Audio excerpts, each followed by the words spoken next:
Bueno, muy buenas tardes con todos, bienvenidos a esta nueva clase, hoy 12 de julio, perdón, 14 de julio del 2021. Vamos a hacer una pequeña revisión de lo que vimos en la clase anterior, ¿no? En la clase anterior revisamos lo que son los aminoácidos, cuál es la estructura de los aminoácidos. Vimos que un aminoácido está formado por un carbono alfa, este carbono alfa está unido a cuatro grupos diferentes, está unido a un grupo carboxilo, a un grupo amino, a un hidrógeno y a un grupo radical. El grupo radical es el que da las propiedades físico-químicas a cada uno de los aminoácidos que nosotros conocemos y que forman las proteínas en nuestro cuerpo. ¿Ya? A los aminoácidos se los clasificó en cuatro grupos dependiendo de las propiedades de la cadena R. Es así que se los clasifica en aminoácidos, por ejemplo, apolares, aminoácidos sin carga, ¿ya? Aminoácidos que son hidrofóbicos y que estabilizan la conformación de la proteína. La principal función de estos tipos de aminoácidos, y siempre se va a encontrar el grupo R en el interior de la proteína, ¿ya? Aminoácidos polares pero sin carga, que obviamente tienen su grupo R tiene principalmente grupos OH, grupos uracilo, que permiten la unión de diferentes compuestos, principalmente fosfatos, principalmente pequeñas cadenas de oligosacáridos, y también permiten formar diferentes enlaces covalentes, como son los enlaces disulfuro, ¿ya? Son enlaces, son aminoácidos que no tienen carga, pero que obviamente tienen una polaridad por la presencia de estos grupos funcionales, como son el hidroxilo y como son el grupo sulfitrilo. Y también porque tienen la capacidad de, a un pH alcalino, por ejemplo, desprotonarse, ¿ya? Desprotonarse. Por eso tienen una carga. Y también revisamos dos grupos de aminoácidos, los cuales siempre van a estar cargados a un pH fisiológico de 735, 745. Y estos aminoácidos corresponden al grupo de aminoácidos acídicos y aminoácidos básicos. Es decir, que los aminoácidos acídicos tienen en el grupo R un grupo carboxilo adicional, mientras tanto que los aminoácidos básicos tienen en su grupo R un grupo amino adicional, ¿ya? Entonces los aminoácidos acídicos, por ejemplo, siempre van a tener una carga negativa, mientras que los aminoácidos básicos siempre van a tener una carga positiva, ¿ya? Positiva. Y eso le va a permitir, por ejemplo, formar diferentes tipos de interacciones en el interior de la proteína para ayudar a conformar la estabilidad de la forma de la proteína, ¿ya? La forma de la proteína. Ahora, vemos que los aminoácidos se unían mediante un enlace peptídico, que era un enlace peptídico, es un enlace covalente, de naturaleza doble, ¿ya? Naturaleza doble, rígido, coplanar, es decir, que es muy fuerte, que se produce principalmente entre el grupo carboxilo de un aminoácido y el grupo amino de otro aminoácido, ¿ya? Aquí se produce el grupo R, y por lo tanto, estos dos grupos funcionales, el grupo carboxilo y el grupo amino de otro aminoácido, al unirse, pierden sus propiedades químicas, pero no pierden su polaridad. ¿Por qué no pierden su polaridad? Porque obviamente el carbono carboxilo va a tener un oxígeno y el grupo amino va a tener un hidrógeno. Y por lo tanto, esto le va a permitir, por ejemplo, formar diferentes interacciones como puentes de hidrógeno. Es decir, que van a ser aceptores y también van a donar, por ejemplo, puentes de hidrógeno. Donadores y aceptores de puentes de hidrógeno van a ser estos dos grupos funcionales que se unen formando el enlace peptídico, ¿ya? Formando el enlace peptídico. La unión de los aminoácidos es lo que determinaba prácticamente la estructura primaria de la proteína, ¿cierto? La unión de los aminoácidos determina la estructura primaria de la proteína. Y hablábamos aquí que se podían unir alrededor de 1, 2, 3, 4, 5, 7 aminoácidos para formar pequeños péptidos. Y mayor ya a 50 aminoácidos se los consideraba ya una proteína como tal. Menor a 50 era un péptido prácticamente. ¿Ya? Es un péptido prácticamente. ¿Ya? Entonces, cuando se encuentran unidos mediante el enlace peptídico, los aminoácidos reciben el nombre de residuos aminoácidicos. ¿Ya? Los residuos aminoácidicos, residuos aminoácidos, ¿ya? Cuando están unidos mediante el enlace peptídico. Eso hace referencia principalmente a que el grupo carboxilo y el grupo amino, por ejemplo, están unidos formando un enlace peptídico. Por eso se denominan residuos aminoácidicos, ¿ya? Esa era la principal importancia, por ejemplo, de la estructura primaria de la proteína, cuya estabilidad está determinada por el enlace peptídico, ¿ya? Enlace covalente, enlace muy fuerte, que le brinda una mayor estabilidad a la proteína. Ahora, una vez que los aminoácidos obviamente ya se van uniendo mediante el enlace peptídico, estos aminoácidos en la secuencia van formando diferentes estructuras geométricas en el espacio. A estas estructuras geométricas en el espacio, por ejemplo, se le denominan estructuras secundarias, porque se van a formar diferentes figuras geométricas, como son, por ejemplo, las hélices alfa, las hojas plegadas beta, se van a formar, por ejemplo, giros, flexiones, y también se van a formar bucles y superestructuras secundarias, que van a ser principalmente las estructuras encargadas de formar a la proteína como tal, porque estas estructuras se van a disponer en el espacio para formar una proteína como tal, ¿ya? Eh, estas estructuras principalmente están determinadas principalmente por el ángulo de rotación que tiene prácticamente el carbono carboxilo y el carbono carbonilo. El carbono alfa, perdón, y el carbono carbonilo. ¿Ya? Ahí, por ejemplo, hay un ángulo de rotación de estos carbonos del grupo R, lo cual le va a permitir, por ejemplo, formar estas estructuras geométricas. A estos ángulos, por ejemplo, del carbono alfa al nitrógeno se le denomina ángulo phi, ¿ya? Y mientras tanto también tenemos un ángulo PCI, que es el del carbono alfa al grupo carboxilo, ¿ya? Ángulo PCI. Estos ángulos permiten prácticamente formar las hélices alfa, ¿ya? ¿Y por qué son muy importantes estos ángulos? Porque obviamente hay un programa informático que se denomina el diagrama de Ramachandran, el cual permite evaluar prácticamente cuántas hélices, por ejemplo, tiene una proteína como tal. Y eso permite determinar, por ejemplo, la forma de una proteína, o sea, verla si realmente estamos coincidiendo con el número de hélices que tiene, por ejemplo, una proteína particular, una proteína como tal. ¿Ya? Para eso sirven, por ejemplo, la detección prácticamente de estos tipos de enlaces, los enlaces phi, los enlaces PCI. ¿Ya? Más lo utilizan prácticamente los bioquímicos que estudian prácticamente la estructura de las proteínas, ¿ya? La estructura de las proteínas, ¿ya? Ahora, la hélice alfa, como lo podemos apreciar, siempre vamos a encontrar en nuestro cuerpo, en nuestras proteínas, hélices alfa diestras. ¿Por qué? Porque estas hélices alfa diestras van a ser más estables, ¿ya? No se van a degradar rápidamente, pero se van a conformar fácilmente. Por eso siempre en nuestro cuerpo encontramos hélices alfa diestras que son más estables. Y los grupos R, por ejemplo, ¿dónde se van a ubicar? Los grupos R, por ejemplo, se van a ubicar dependiendo de la ubicación de la proteína, dependiendo de la ubicación, por ejemplo, de la hélice. Si está en la superficie, obviamente los grupos R se van a encontrar hacia adentro, ¿cierto? Hacia adentro, mientras tanto que si la hélice, por ejemplo, se encuentra en el centro de la proteína, los grupos R se van a encontrar hacia afuera, formando un poro, formando un canal, donde van a pasar prácticamente solo compuestos selectivos, compuestos de un tamaño particular. ¿Ya? Cada vuelta, cada vuelta, por ejemplo, cada vuelta de una hélice,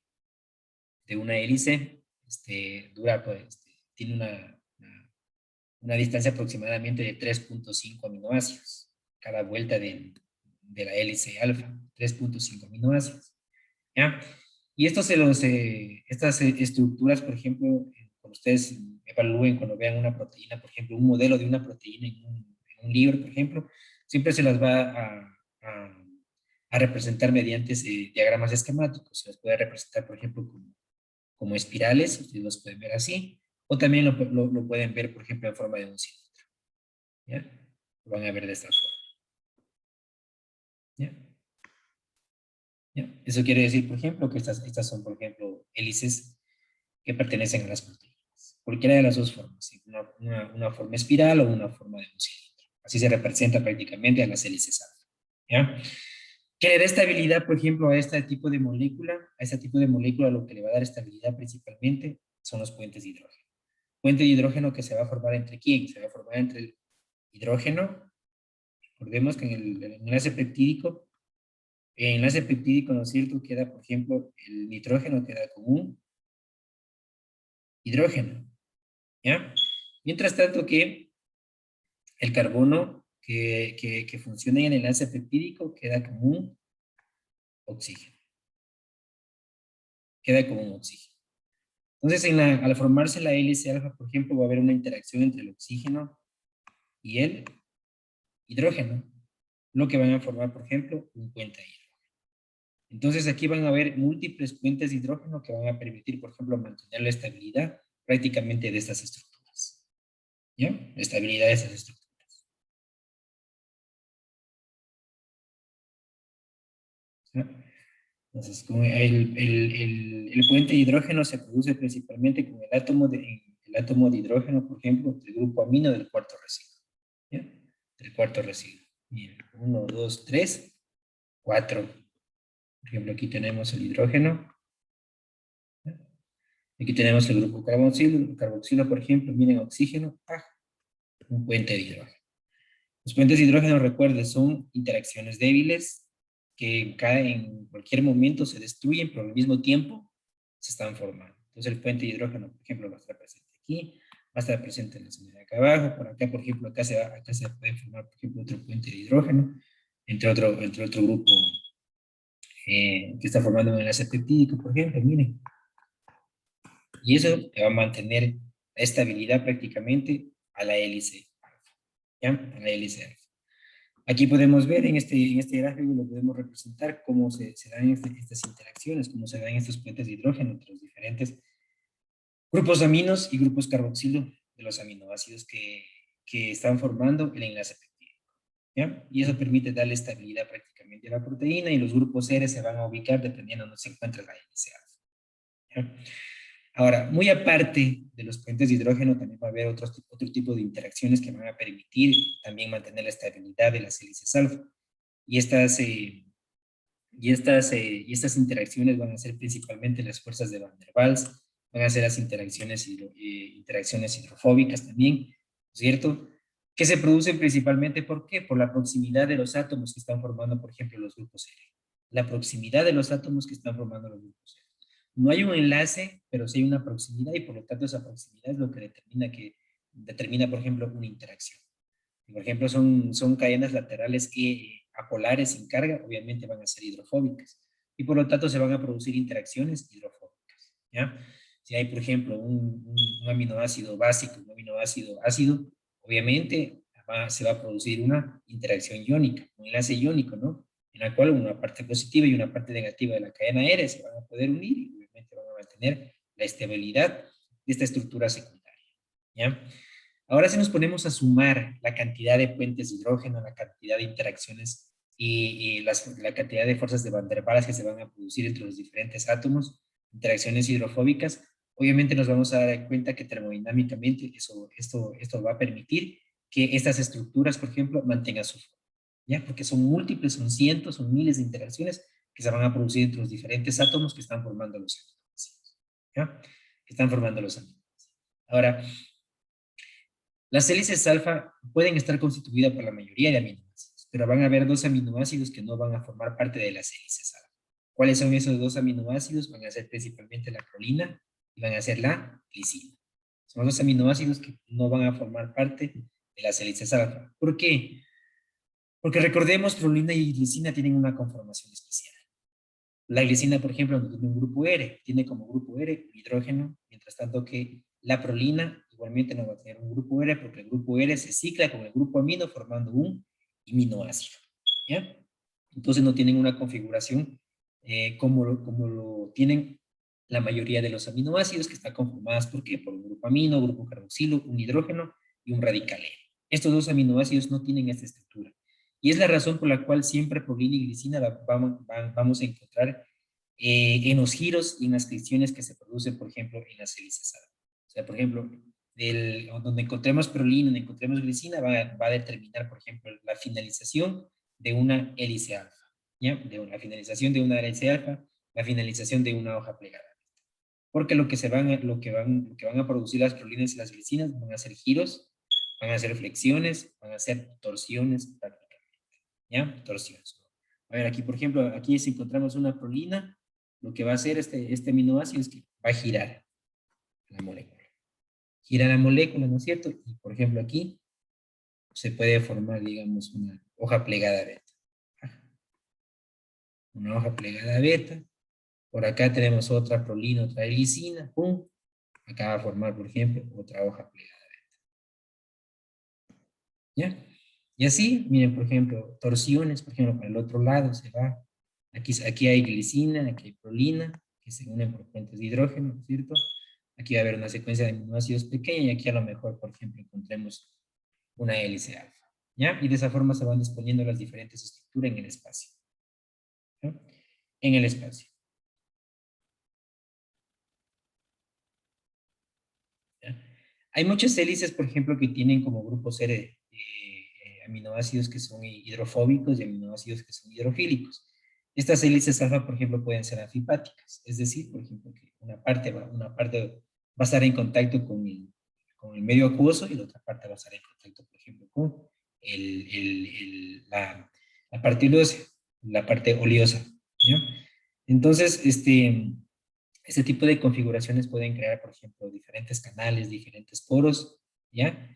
Y es lo que va a permitir que únicamente ciertas sustancias puedan atravesar a través de estos espacios, a través de estos poros que producen este tipo de hélices alfas que contienen en su estructura aminoácidos hidrofóbicos y aminoácidos hidrofílicos, ¿ya? Principalmente este tipo de conformaciones la vamos a apreciar en las membranas celulares, porque como ya vemos, las membranas celulares, las proteínas integrales van a estar en contacto con el medio acuoso, pero también van a estar en contacto con el medio graso. Entonces, por lo tanto, van a permitir, por ejemplo, formar poros a través de la membrana para que ciertas sustancias con un tamaño definido puedan atravesar, por ejemplo, estos canales, estos poros. ¿Ya?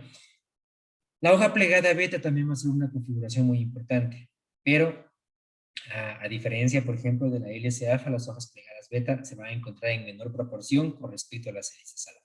¿Por qué? Porque las hojas beta, por ejemplo, podríamos decir que son estructuras un poco más resistentes a la degradación y es el motivo por el cual, por ejemplo, este tipo de estructuras siempre se van a encontrar en menor proporción con respecto a las hélices alfa, ¿ya? Que van a ser más estables y más solubles. Entonces, que las hojas beta van a ser un poquito más resistentes a la degradación, ¿ya?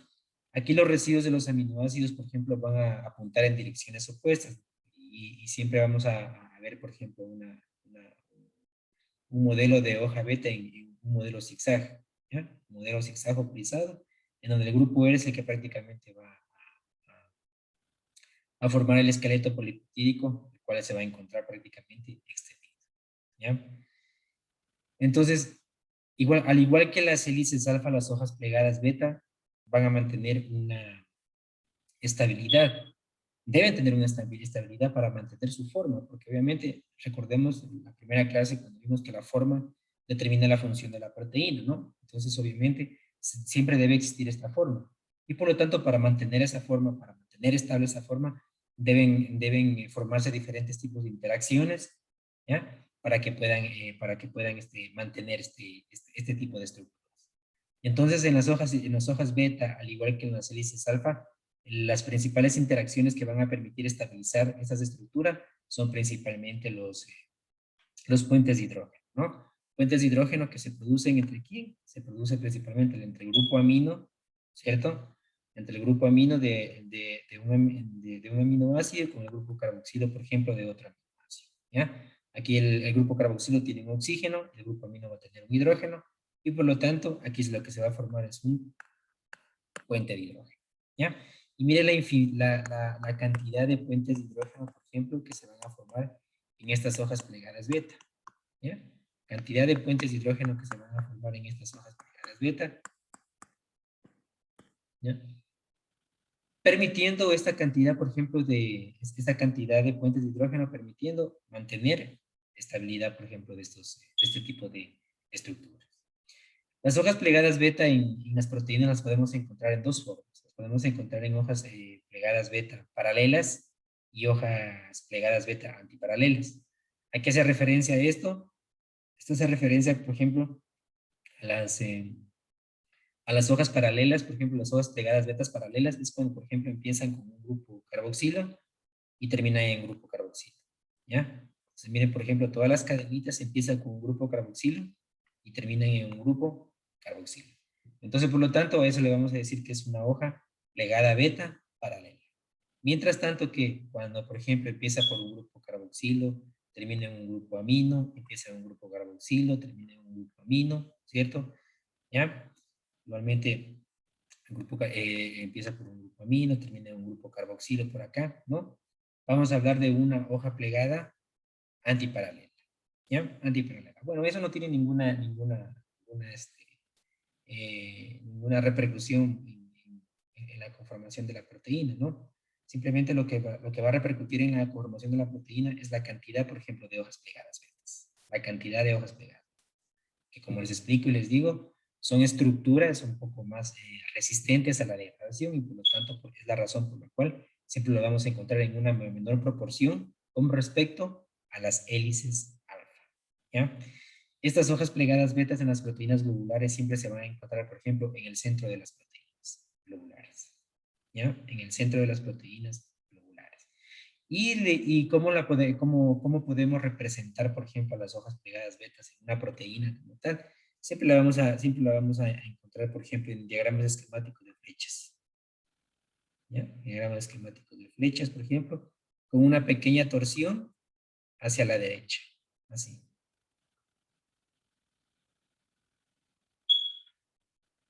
¿Ya? Así vamos a encontrar a las hojas plegadas beta. Entonces, cuando la mayoría de hojas plegadas beta se encuentra, por ejemplo, en una sola dirección,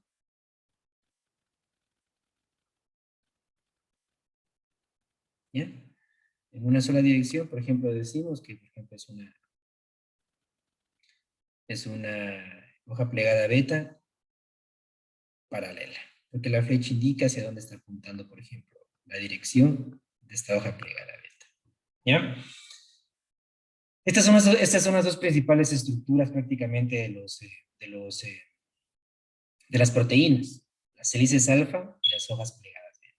Ahora, estas hojas plegadas betas y estas hélices alfa deben unirse prácticamente. ¿Ya? Estas hojas hélices alfa y hojas plegadas beta deben unirse. ¿Y cómo se unen? Pues obviamente se van a unir mediante bucles, pues se van a unir mediante torsiones, mediante flexiones, mediante giros. ¿Ya? ¿Qué son estos lugares de aquí? ¿Ya? Estos son los giros, estos son las torsiones. ¿Ya? Giros, torsiones, flexiones, ¿ya? Que van a existir en la proteína.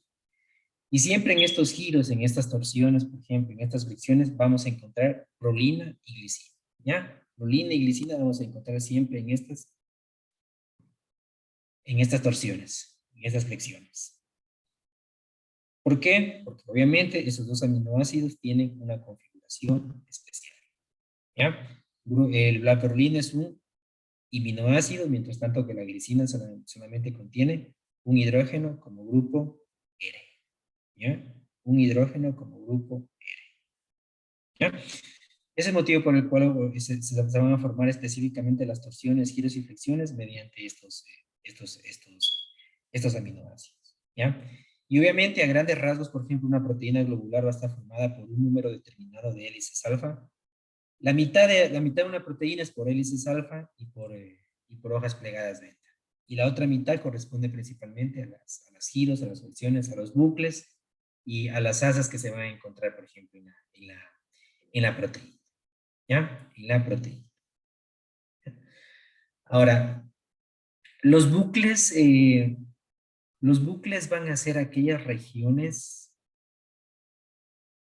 ya van a ser aquellas regiones, por ejemplo, que van a tener una función que prácticamente es el lugar donde se va a producir la función específica de la proteína. Digamos el caso, por ejemplo, de las enzimas. Las enzimas, por ejemplo, tienen un sitio activo. Y ese sitio activo es el responsable, por ejemplo, de catalizar la reacción química. Y obviamente va a estar formado por un pequeño grupo de aminoácidos. ¿Ya? Por un pequeño grupo de aminoácidos que permite conectar, por ejemplo, que permite conectar prácticamente regiones adyacentes de la estructura secundaria y obviamente donde se va a unir un sustrato o un ligando. ¿Ya? Estos lugares, estos bucles, por ejemplo, conformacionalmente son irregulares. ¿Qué quiere decir? Que no tienen una forma determinada los bucles. Siempre van a estar cambiando, por ejemplo, la forma. Y es el motivo por el cual son únicamente pequeñas regiones los bucles, de aproximadamente 7 u 8 aminoácidos que forman prácticamente el lugar donde se va a unir, por ejemplo, el sustrato o un ligando específico. Entonces, por lo tanto, no van a tener una regularidad estructural, sino que siempre van a estar cambiando. ¿Ya? ¿Con qué motivo? Porque obviamente se sigue, por ejemplo, la regla del ajuste inducido. La regla del ajuste inducido quiere decir, por ejemplo, que el centro activo de las enzimas, ¿ya? Es el que se ajusta prácticamente a la forma de ¿qué? A la forma del sustrato. El sitio activo de las enzimas es el que se adapta a la forma del sustrato y permite rápidamente, por ejemplo, catalizar a los sustratos. Rápidamente catalizar a los sustratos. Y es el motivo fundamental por el cual, por ejemplo, no tiene una conformación, una regularidad estructural, los bucles. ¿Ya? Ahora, también vamos a encontrar proteínas no ordenadas, ¿no? Proteínas que, por ejemplo, no tienen un orden establecido, pero cuando, por ejemplo, se une un ligando específico, la proteína en ese momento ¡pah!, toma una forma, una conformación ordenada, ¿ya? Entonces la unión de ligando prácticamente va a afectar a la estructura y va a afectar a la función de la proteína. Es igual que las enzimas, por ejemplo, en la catálisis van a haber diferentes tipos de catálisis, por ejemplo, una catálisis covalente, una catálisis de proximidad, una catálisis de torsión, por ejemplo, ¿ya? En donde el sustrato se une al sitio activo y eso permite, por ejemplo, que este lugar, que esta zona, existe un cambio conformacional y eso permite, por ejemplo, que muchas moléculas puedan debilitar, por ejemplo, sus enlaces covalentes porque hay una torsión del enlace covalente y permite romperlo, promoviendo prácticamente el rompimiento de muchas moléculas para producir diferentes productos, ¿ya? Diferentes productos. Entonces, prácticamente estos son los bucles. Zonas que no tienen una conformación definida, ¿ya? Son pequeñas regiones conformadas aproximadamente de 6 a 10 aminoácidos que permiten la unión de un ligando de un sustrato específico, ¿ya? Y que cuando se une el sustrato o el ligando, rápidamente tenemos aquí que esa estructura toma una forma ya determinada para producir la reacción química, obviamente, para la cual tiene la función la proteína, ¿ya? Siempre siempre los bucles, por ejemplo, van a estar en medio de las hélices alfa. Siempre va a haber una razón de, por ejemplo, hélice, bucle, hélice. Entonces va a estar, por ejemplo, como una camita rodeada, por ejemplo, de hélices, ¿ya? Donde va a caber, donde va únicamente a entrar el sustrato específico para el cual está realizado, por ejemplo, este, este bucle, ¿ya? Este bucle, ¿ya? Entonces ya una vez que tenemos las estructuras secundarias, tenemos las hélices alfa, tenemos las hojas plegadas beta, tenemos los giros, las fricciones, ¿ya? Tenemos los bucles, pues obviamente estas estructuras deben disponerse en el espacio, deben disponerse en una forma tridimensional, ¿ya? Entonces, por lo tanto, a esa disposición de estas estructuras en una forma de tridimensional es lo que determina la estructura terciaria de las proteínas, ¿ya? La estructura terciaria de las proteínas, ¿ya? Y ya una proteína con estructura terciaria, por ejemplo, y es una proteína funcional. Y al ser funcional, obviamente, en esa estructura terciaria vamos a encontrar ya sitios o lugares específicos donde se van a producir las funciones de la proteína. A estos lugares o sitios específicos se le van a denominar dominios, ¿ya? Dominios, que es la estructura donde se realiza la tarea química o física particular de la proteína, ¿ya? Y los dominios van a ser de naturaleza modular, es decir, que obviamente se van a conformar para que únicamente un cierto sustrato pueda ingresar ahí y pueda producirse la reacción química. Dependiendo de los dominios que tengan, por ejemplo, las proteínas, vamos a encontrar, por ejemplo, proteínas simples, ¿ya? Y proteínas complejas. Por ejemplo, las proteínas simples son proteínas que tienen un solo dominio, ¿ya? Son proteínas que solamente trabajan con un sustrato específico, ¿ya? Con un sustrato específico y pueden producir su función, ¿ya? Por ejemplo, la mioglobina se une al oxígeno y su función es el almacenamiento del oxígeno, nada más para eso sirve la mioglobina. Y por lo tanto, va a tener únicamente un solo dominio, ¿ya?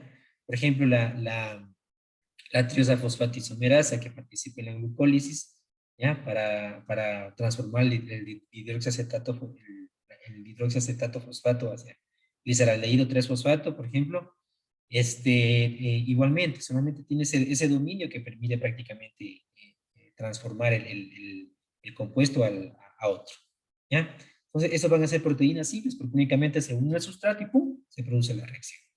Mientras tanto que vamos a encontrar también proteínas que tienen más de un dominio, puede tener dos dominios. Estas son proteínas complejas porque son proteínas que necesitan, por ejemplo, de dos compuestos que se unan para que la proteína pueda funcionar. Es el caso de la lactato deshidrogenasa. La lactato deshidrogenasa, por ejemplo, es una proteína que tiene dos dominios. ¿Por qué dos dominios? Porque obviamente para que pueda funcionar la proteína necesita que se una piruvato por un lado y necesita que se una, por ejemplo, por otro lado, el NADH. El NADH o también el dicotilamín, adenina y nucleótido. ¿Ya? Si no se unen los dos compuestos, la proteína no va a funcionar. La enzima no va a funcionar y no va a producir, por ejemplo, los productos de la reacción. Entonces, para que pueda funcionar, obviamente, va a haber un dominio en donde, por ejemplo, se una el piruvato, y va a haber un dominio en el cual, donde se va a unir, por ejemplo, el NAD. ¿Ya? El NADH, el nicotidamín, adenín y nucleótido. Entonces, en ese momento, cuando ya se unen estos dos compuestos, se produce la reacción química y el piruvato se va a transformar luego a lactato. ¿Ya? Se va a transformar luego a lactato. La lactato deshidrogenasa es una enzima que pertenece a este grupo de enzimas denominado oxidorreductasas, porque obviamente siempre van a estar oxidando y reduciendo compuestos. ¿Ya? Y estas oxidorreductasas siempre van a tener, por ejemplo, dos dominios, porque son enzimas que necesitan de coenzimas para poder actuar, para poder trabajar. ¿Ya?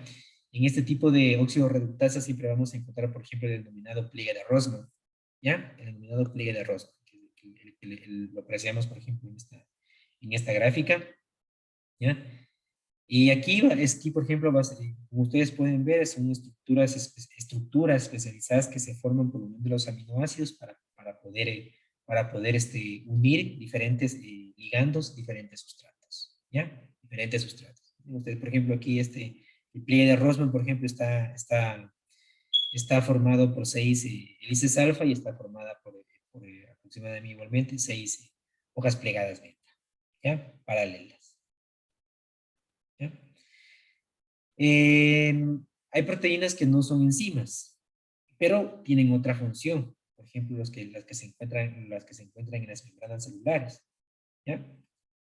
Que se encuentran en las membranas celulares, las que se encuentran en el núcleo, por ejemplo, las que se encuentran en las mitocondrias, las que se encuentran en las vesículas, ¿no?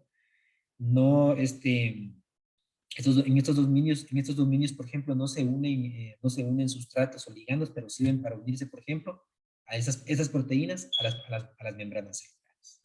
¿Ya? A las membranas celulares.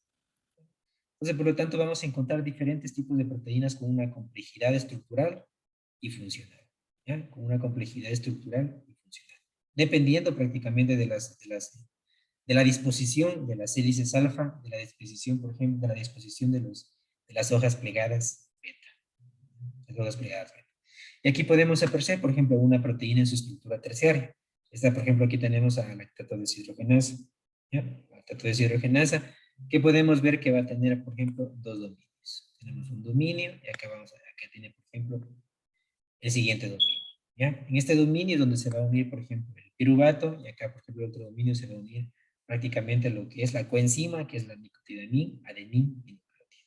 ¿Ya? Por eso va a ser una proteína compleja, porque para que la proteína pueda actuar, deben unirse siempre los dos sustratos, tanto el sustrato piruvato como la coenzima NAD. Miren cómo está conformada, por ejemplo, la proteína. Hay un número definido, por ejemplo, de hélices alfa, ¿ya? Un número definido de hélices alfa. Las hélices, obviamente, las vamos a encontrar de diferentes tamaños. Van a ser, por ejemplo, de aproximadamente 30 residuos de aminoácidos, de 20 residuos, de 15, de 5 residuos de aminoácidos, ¿no? Van a ser relativamente, va a variar, por ejemplo, el tamaño de las hélices, ¿ya? Pero siempre vamos a encontrar, miren ustedes, por ejemplo, una proporción mayor, por ejemplo, de hélices alfa, ¿con respecto a qué? Con respecto a las hojas plegadas beta, ¿ya? Que las encontramos, por ejemplo, en menor cantidad con respecto a las hélices alfa. ¿Ya? Vamos a encontrar, por ejemplo, giros, vamos a encontrar fricciones, ¿ya? Vamos a encontrar giros, vamos a encontrar fricciones, ¿no? ¿Ya? Y esto determina la estructura terciaria prácticamente de nuestras proteínas. ¿Ya? Aquí las proteínas ya son funcionales, ¿ya? Tienen una función determinada, tienen una función específica. ¿Ya? En estructura secundaria me olvidé de comentarles que hay superestructuras secundarias, que ya tienen igualmente una función. Y esas superestructuras secundarias principalmente van a actuar en el núcleo celular. ¿Ya? en la transcripción prácticamente de los genes. Los factores de transcripción son proteínas que tienen una superestructura secundaria, es decir, están formadas únicamente por dos, pueden ser por dos o por cuatro, por ejemplo, hélices alfa, y son proteínas que obviamente van a tener una función específica, que es la transcripción prácticamente de los genes en el núcleo celular. En el núcleo celular, ¿ya? Ahora,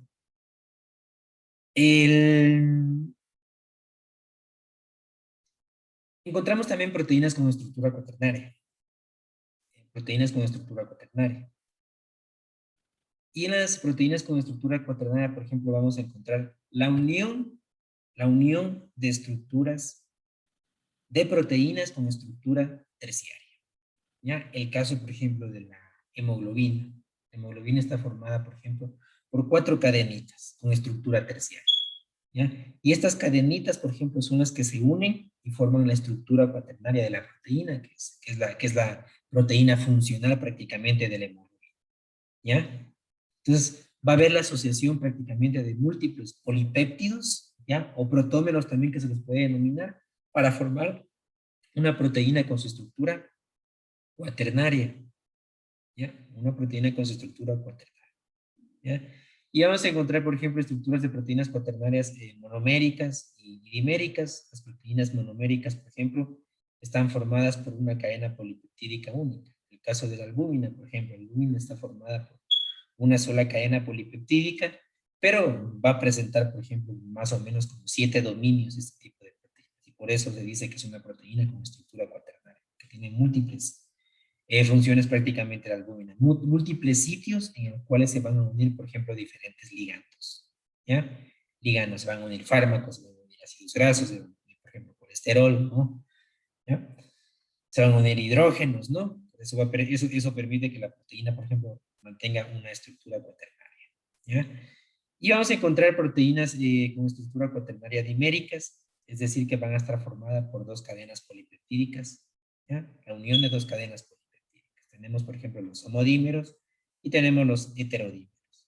Las proteínas diméricas homodímeros, por ejemplo, están formadas por dos copias de la misma cadena polipeptídica. O sea, tenemos, por ejemplo, dos cadenas alfa, ¿ya? Dos cadenas alfa. Estas cadenas con estructura terciaria ¡pum!, se unen y forman una proteína, por ejemplo, homodímera, ¿ya?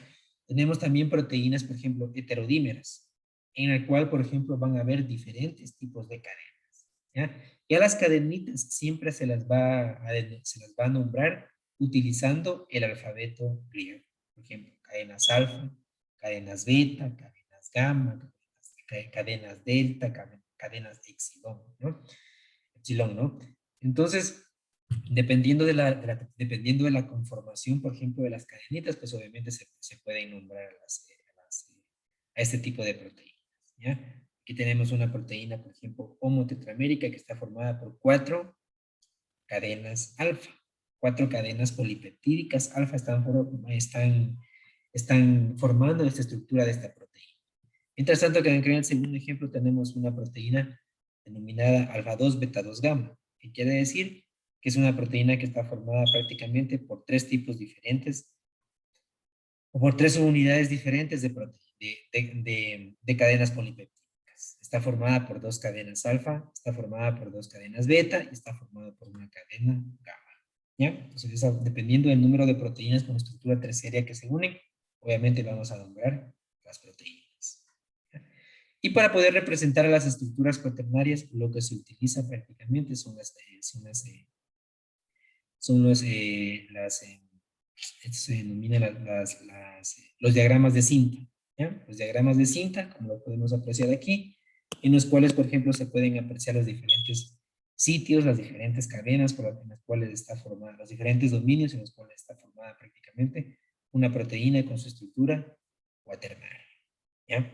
Ahora, las estructuras terciaria y cuaternaria igualmente deben estabilizarse, así como la estructura primaria, la estructura secundaria. Para mantener la forma de estas estructuras hay un tipo de interacciones, tipos de enlaces, ¿no?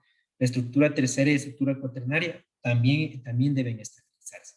Y es así que, por ejemplo, en estas estructuras se van a producir diferentes interacciones entre los diferentes átomos de los aminoácidos, entre las cadenas R de los aminoácidos y obviamente entre las regiones polares de los aminoácidos. ¿Ya? ¿Qué van a ver? Van a ver principalmente interacciones hidrofóbicas, que siempre las cadenas, por ejemplo, R de los aminoácidos apolares se van a encontrar, por ejemplo, hacia el interior de las proteínas y van a proteger contra el agua, por ejemplo, el interior de la proteína. ¿Ya? Se van a producir igualmente puentes de hidrógeno, se van a producir puentes salinos, ¿ya? Puentes salinos, ¿ya? Se van a producir también interacciones electroestáticas, fuerzas de Van der Waals, ¿no es cierto? Se van a producir más o menos, se van a producir prácticamente en miles y hasta cientos de interacciones entre cada uno de los átomos que conforman los aminoácidos.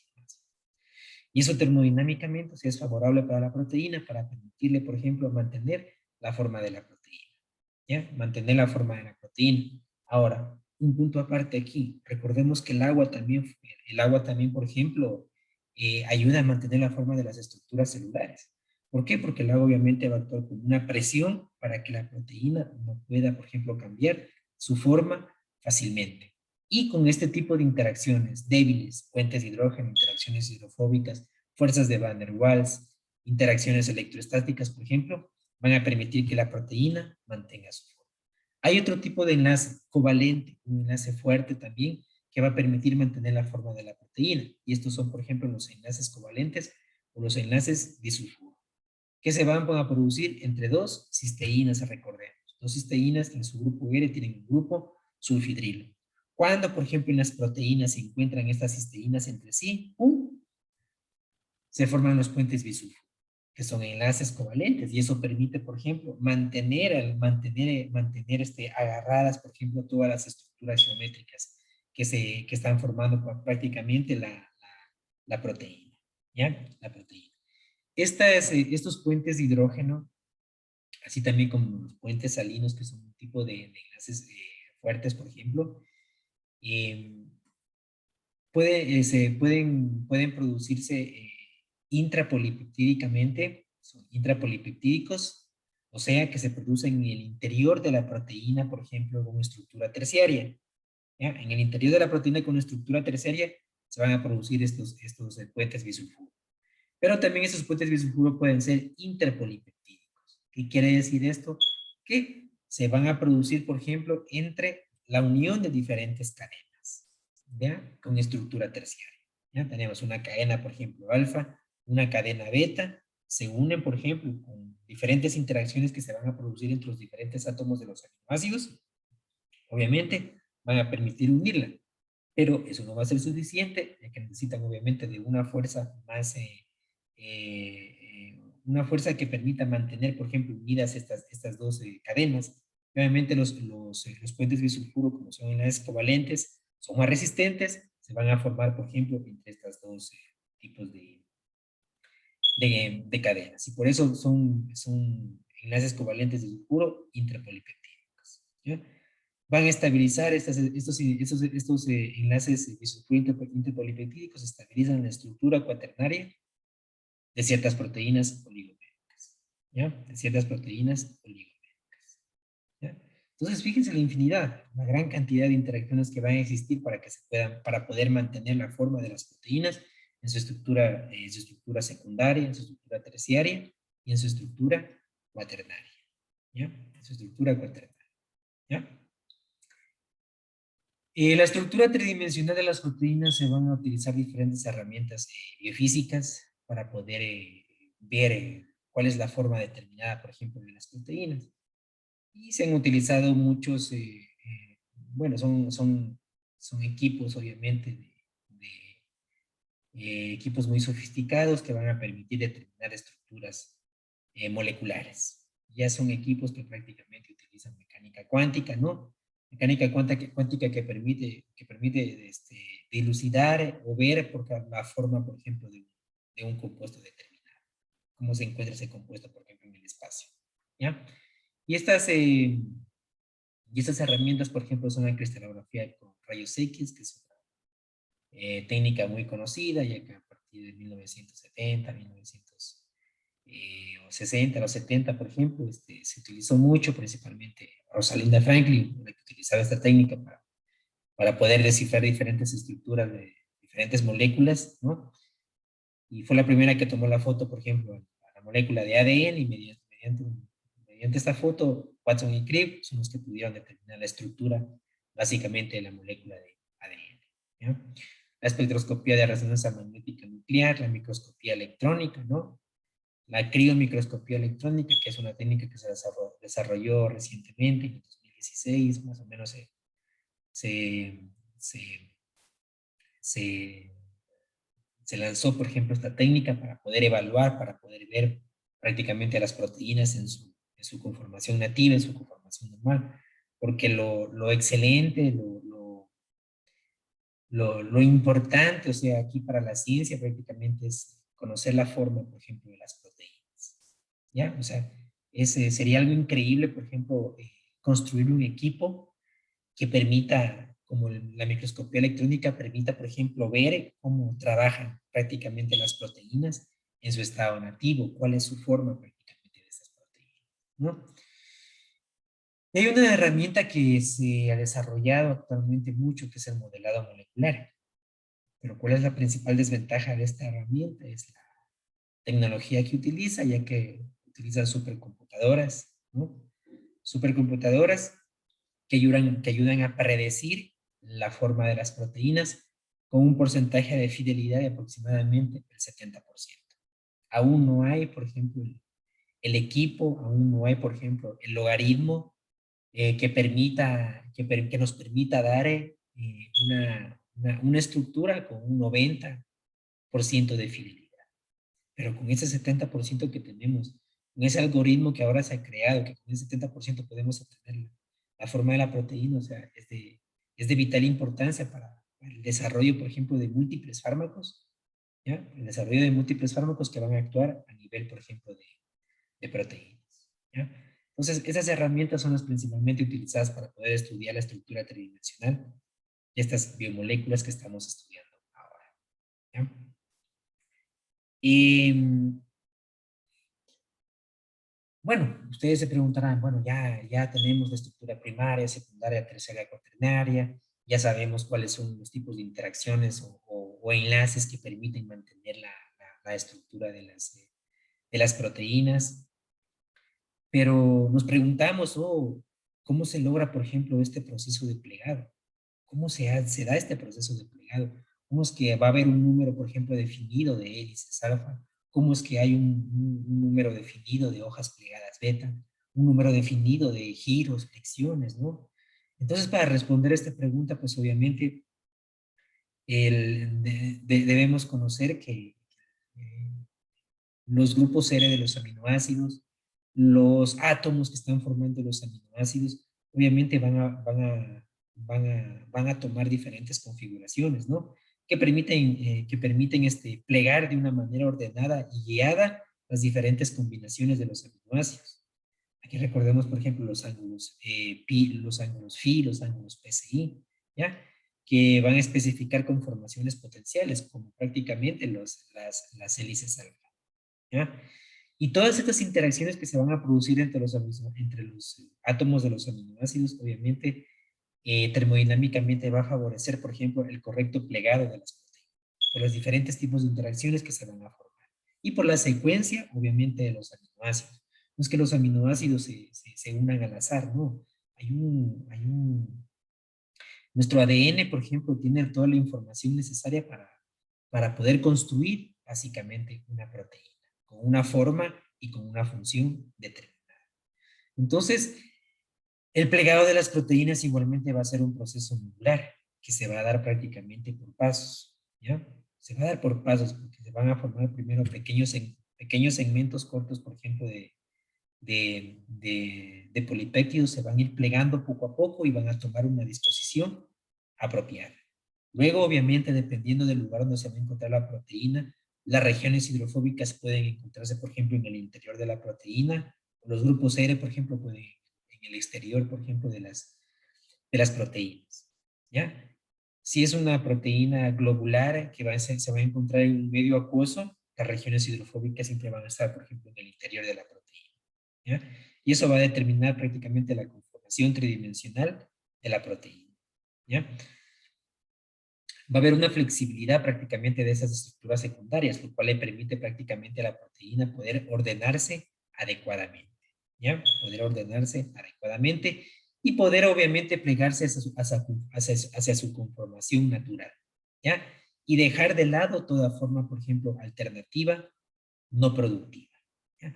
Ustedes imagínense la cantidad, por ejemplo, de formas que puede tomar una proteína cuando se está sintetizando. O sea, son cientos, miles, millones de formas que una proteína puede tomar, ¿ya? Puede tomar, por ejemplo.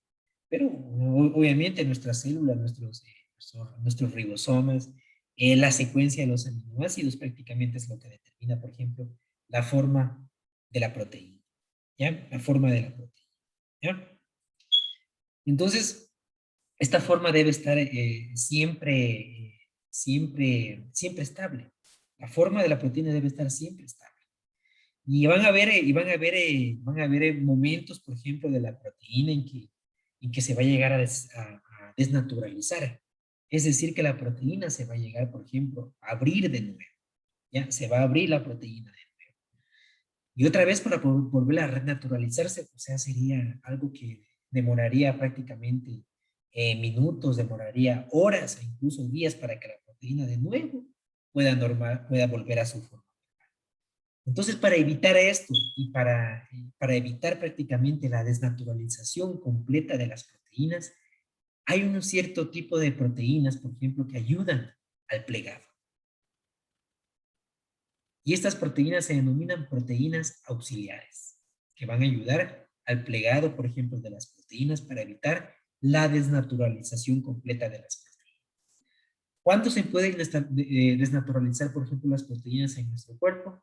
Cuando aumenta la temperatura, por ejemplo, en una fiebre mayor, por ejemplo, a 40 grados, ya nosotros nos desmayamos, ya nosotros empezamos a convulsionar, ¿no es cierto? Pero ¿por qué nos desmayamos y empezamos a convulsionar? Porque nuestras proteínas ya empiezan a desnaturalizarse, empiezan a cambiar su forma. Y al cambiar su forma, obviamente va a cambiar la función y obviamente no se van a producir las reacciones químicas eficientemente al 100%. ¿Ya? Y si quitamos el factor que está produciendo la desnaturalización de las proteínas, ¿cierto? Está produciendo la desnaturalización de las proteínas, la fiebre. Si quitamos rápidamente la fiebre, pues obviamente nuestras proteínas de nuevo van a plegarse a su forma normal, ¿ya? Y aquí es donde ayudan, por ejemplo, esas proteínas auxiliares a que rápidamente las proteínas tomen la forma normal. Aquí tenemos, por ejemplo, a las chaperonas, tenemos a la proteína disulfurisomerasa y tenemos a la prolina cis trans isomerasa, ¿ya? Las chaperonas, ya hay múltiples estudios que han determinado que este tipo de proteínas van a ayudar prácticamente a la mitad de las proteínas de los mamíferos a plegarse de nuevo, a tomar la conformación normal de nuestras proteínas, ¿ya? Las chaperonas lo que van a hacer prácticamente, por ejemplo, cuando la proteína se desnaturaliza, es como que se abre. Digamos, es una proteína, por ejemplo, mis manos son una proteína. ¿Ya? Estamos a un pH de 735, 745, una temperatura de 37.5 grados o 37 grados, pero con la temperatura, el pH, por ejemplo, no va a desnaturalizar las proteínas, lo que va a desnaturalizar prácticamente es la temperatura. El pH lo que va a hacer únicamente es ionizar a los grupos cero y cambiarle la forma de la proteína, solo le cambia la forma, pero no desnaturaliza el pH, ¿ya? La temperatura sí desnaturaliza. La temperatura, por ejemplo, en ese momento, ¡pah! La proteína, miren, una forma determinada se empieza, por ejemplo, a abrir. Se empieza a abrir. Se empieza a desnaturalizar. ¿Y qué va a pasar? Van a quedar expuestas, por ejemplo, estas regiones hidrofóbicas.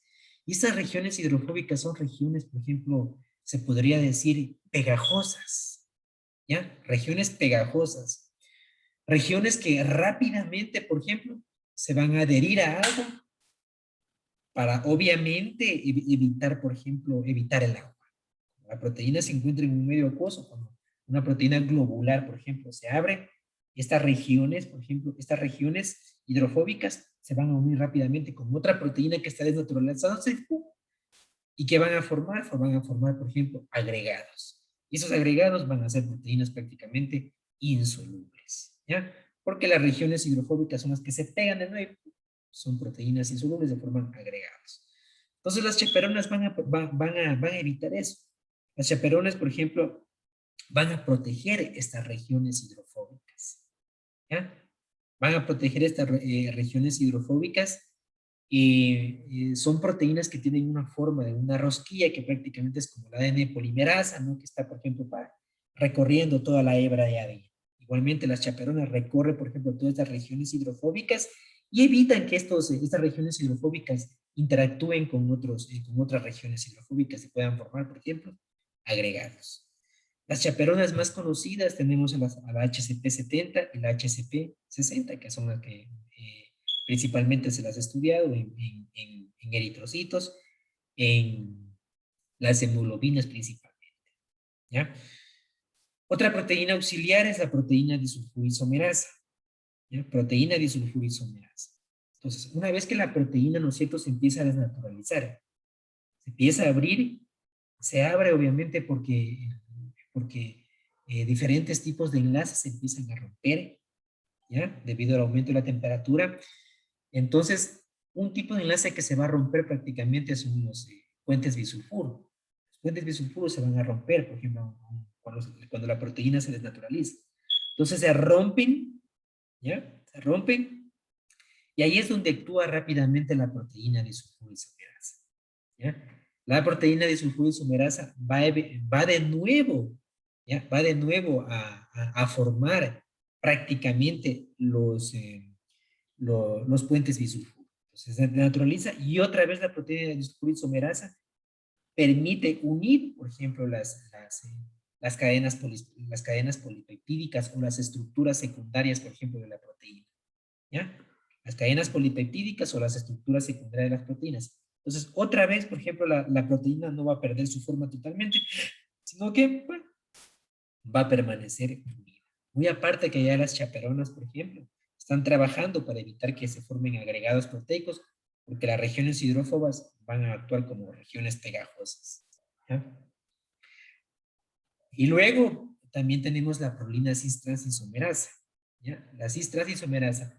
Cuando, por ejemplo, se desnaturaliza la proteína, nosotros tenemos, por ejemplo, aquí, tenemos, digamos, mis manos, por ejemplo, son dos hélices alfa. Dos hélices alfa que se encuentran unidas, ¿no es cierto?, por las interacciones que van a existir por ahí, ¿ya? ¿Qué pasa en la desnaturalización? Lo que pasa es que, como se rompen estas interacciones, se rompen los puentes bisulfuro, esta hélice alfa, como que se abre, ¿ya? Como que se abre. Y al abrirse, ¿qué pasa con la prolina? ¿Qué pasa con la glicina que están formando, por ejemplo, esta flexión? Aquí. Aquí, por ejemplo, hay una flexión, que están uniendo estas dos hélices. Hay una flexión, ¿ya? Entonces, al momento de abrirse, obviamente, ¿qué le pasa a la prolina? La prolina en ese momento se transforma de su forma trans, pasa a su forma cis, ¿ya? Entonces, eso permite que la proteína, por ejemplo, se abra, ¿ya? Entonces, ahí actúa, por ejemplo, de nuevo la prolina cis-transisomerasa. ¿Qué hace la prolina cis-transisomerasa? Lo que hace es que a la prolina que se encuentra en su estado cis, la transforma a su estado trans. Y de esa forma, de nuevo, la regresa a su forma normal, ¿ya? La regresa, por ejemplo, a su forma normal. Y acá, por ejemplo, ya está trabajando de nuevo la proteína disulfurisomerasa, a lo mejor aquí uniendo produciendo, por ejemplo, los puentes bisulfuro, ¿ya? Los puentes bisulfuro. Uniendo de nuevo, por ejemplo, los puentes bisulfuro que se rompieron cuando la proteína se desplegó, ¿ya? Cuando la proteína se desplegó. Entonces, mire que obviamente esta cuestión de la formación de la proteína es un proceso dinámico donde van a interactuar muchos factores, ¿ya? Muchos factores, muy aparte ya de las interacciones, de los enlaces débiles que van a haber en el interior de la proteína, ¿ya? Interacciones que van a haber en el interior de la proteína. Estas proteínas auxiliares van a ayudar a evitar que la proteína, de nuevo, rápidamente, por ejemplo, tome su forma normal. Tome su forma normal. Ya, rápidamente su forma normal. Si no existieran estas proteínas, crean que fueran horas, fueran minutos, fueran horas, fueran días que de nuevo, por ejemplo, la proteína, hasta conseguir su forma determinada, empieza a funcionar nuevamente. Y obviamente, al cambiar la forma, por ejemplo, hasta buscar su forma determinada, se pueden formar compuestos insolubles que se empiezan a agregar, que se empiezan, por ejemplo, a agregar en el interior de las células o en el exterior prácticamente de nuestras células. ¿Ya? Entonces, estas proteínas auxiliares van a evitar eso y van a ayudar a que la proteína rápidamente tome su forma normal. ¿Ya? En condiciones naturales, nuestras proteínas aquí dentro de nuestro cuerpo, por ejemplo, se pueden desdoblar, se pueden plegar cientos y miles de veces. Y de nuevo van a tomar su forma. ¿Ya? De nuevo van a tomar su forma normal. Pero, por ejemplo, en condiciones de laboratorio va a ser imposible. De nuevo, de renaturalizar, por ejemplo, una proteína. Solo un ejemplo, la desnaturalización, por ejemplo, las proteínas que se encuentran en la clara del huevo. ¿Ya? Cuando aumentamos la temperatura, ¿no es cierto? Cambia el color, cambia su consistencia. ¿Ya? ¿Es por qué? Porque la proteína se ha desnaturalizado. Y volvamos de nuevo, por ejemplo, a esa proteína desnaturalizada, volverla a su forma normal, va a ser imposible. ¿Ya? Entonces, en nuestro cuerpo, las proteínas siempre van a estar respaldadas por estas proteínas auxiliares para evitar que se dañen completamente. ¿Ya? Y de nuevo, tomen su forma normal. ¿Ya? Su forma normal. ¿Ya? Si la forma de la proteína cambia, si la forma de la proteína cambia, va a cambiar la función. Y por lo tanto, va a tener consecuencias patológicas. ¿Ya? Si cambia la forma, cambia la función, esto es igual a consecuencias patológicas. Entonces, estas enfermedades, por ejemplo, que se producen por cambios en la conformación de las proteínas, en el cambio de la forma de la proteína, por ejemplo, principalmente vamos a hablar de las enfermedades priónicas, enfermedades producidas por los priones, ¿no? Que se pueden producir tanto en animales como en seres humanos, ¿ya? Principalmente lo que se producen son encefalopatías espongiformes, que son enfermedades transmisibles, ¿ya? ¿En qué consisten esas enfermedades priónicas? Consiste principalmente en el depósito de agregados proteínicos. Son proteínas insolubles, en donde las proteasas, por ejemplo, no van a actuar, ¿ya? Las proteasas no van a actuar, y por lo tanto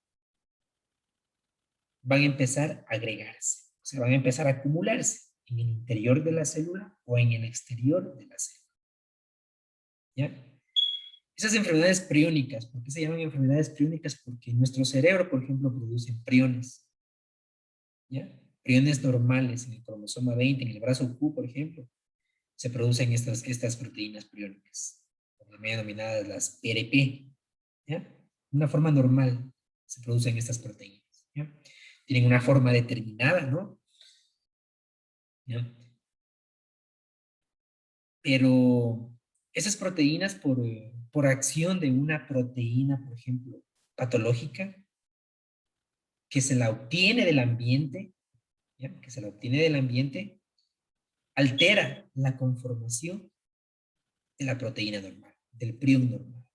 Y entonces ahí empiezan a transmitirse, por ejemplo, a contaminar los priones que nuestro cerebro está formando, ¿ya? ¿Ya? Los priones normales formando, empiezan a contaminarse, empiezan a cambiar su forma y empiezan a formarse agregados, ¿ya? Agregados proteínicos.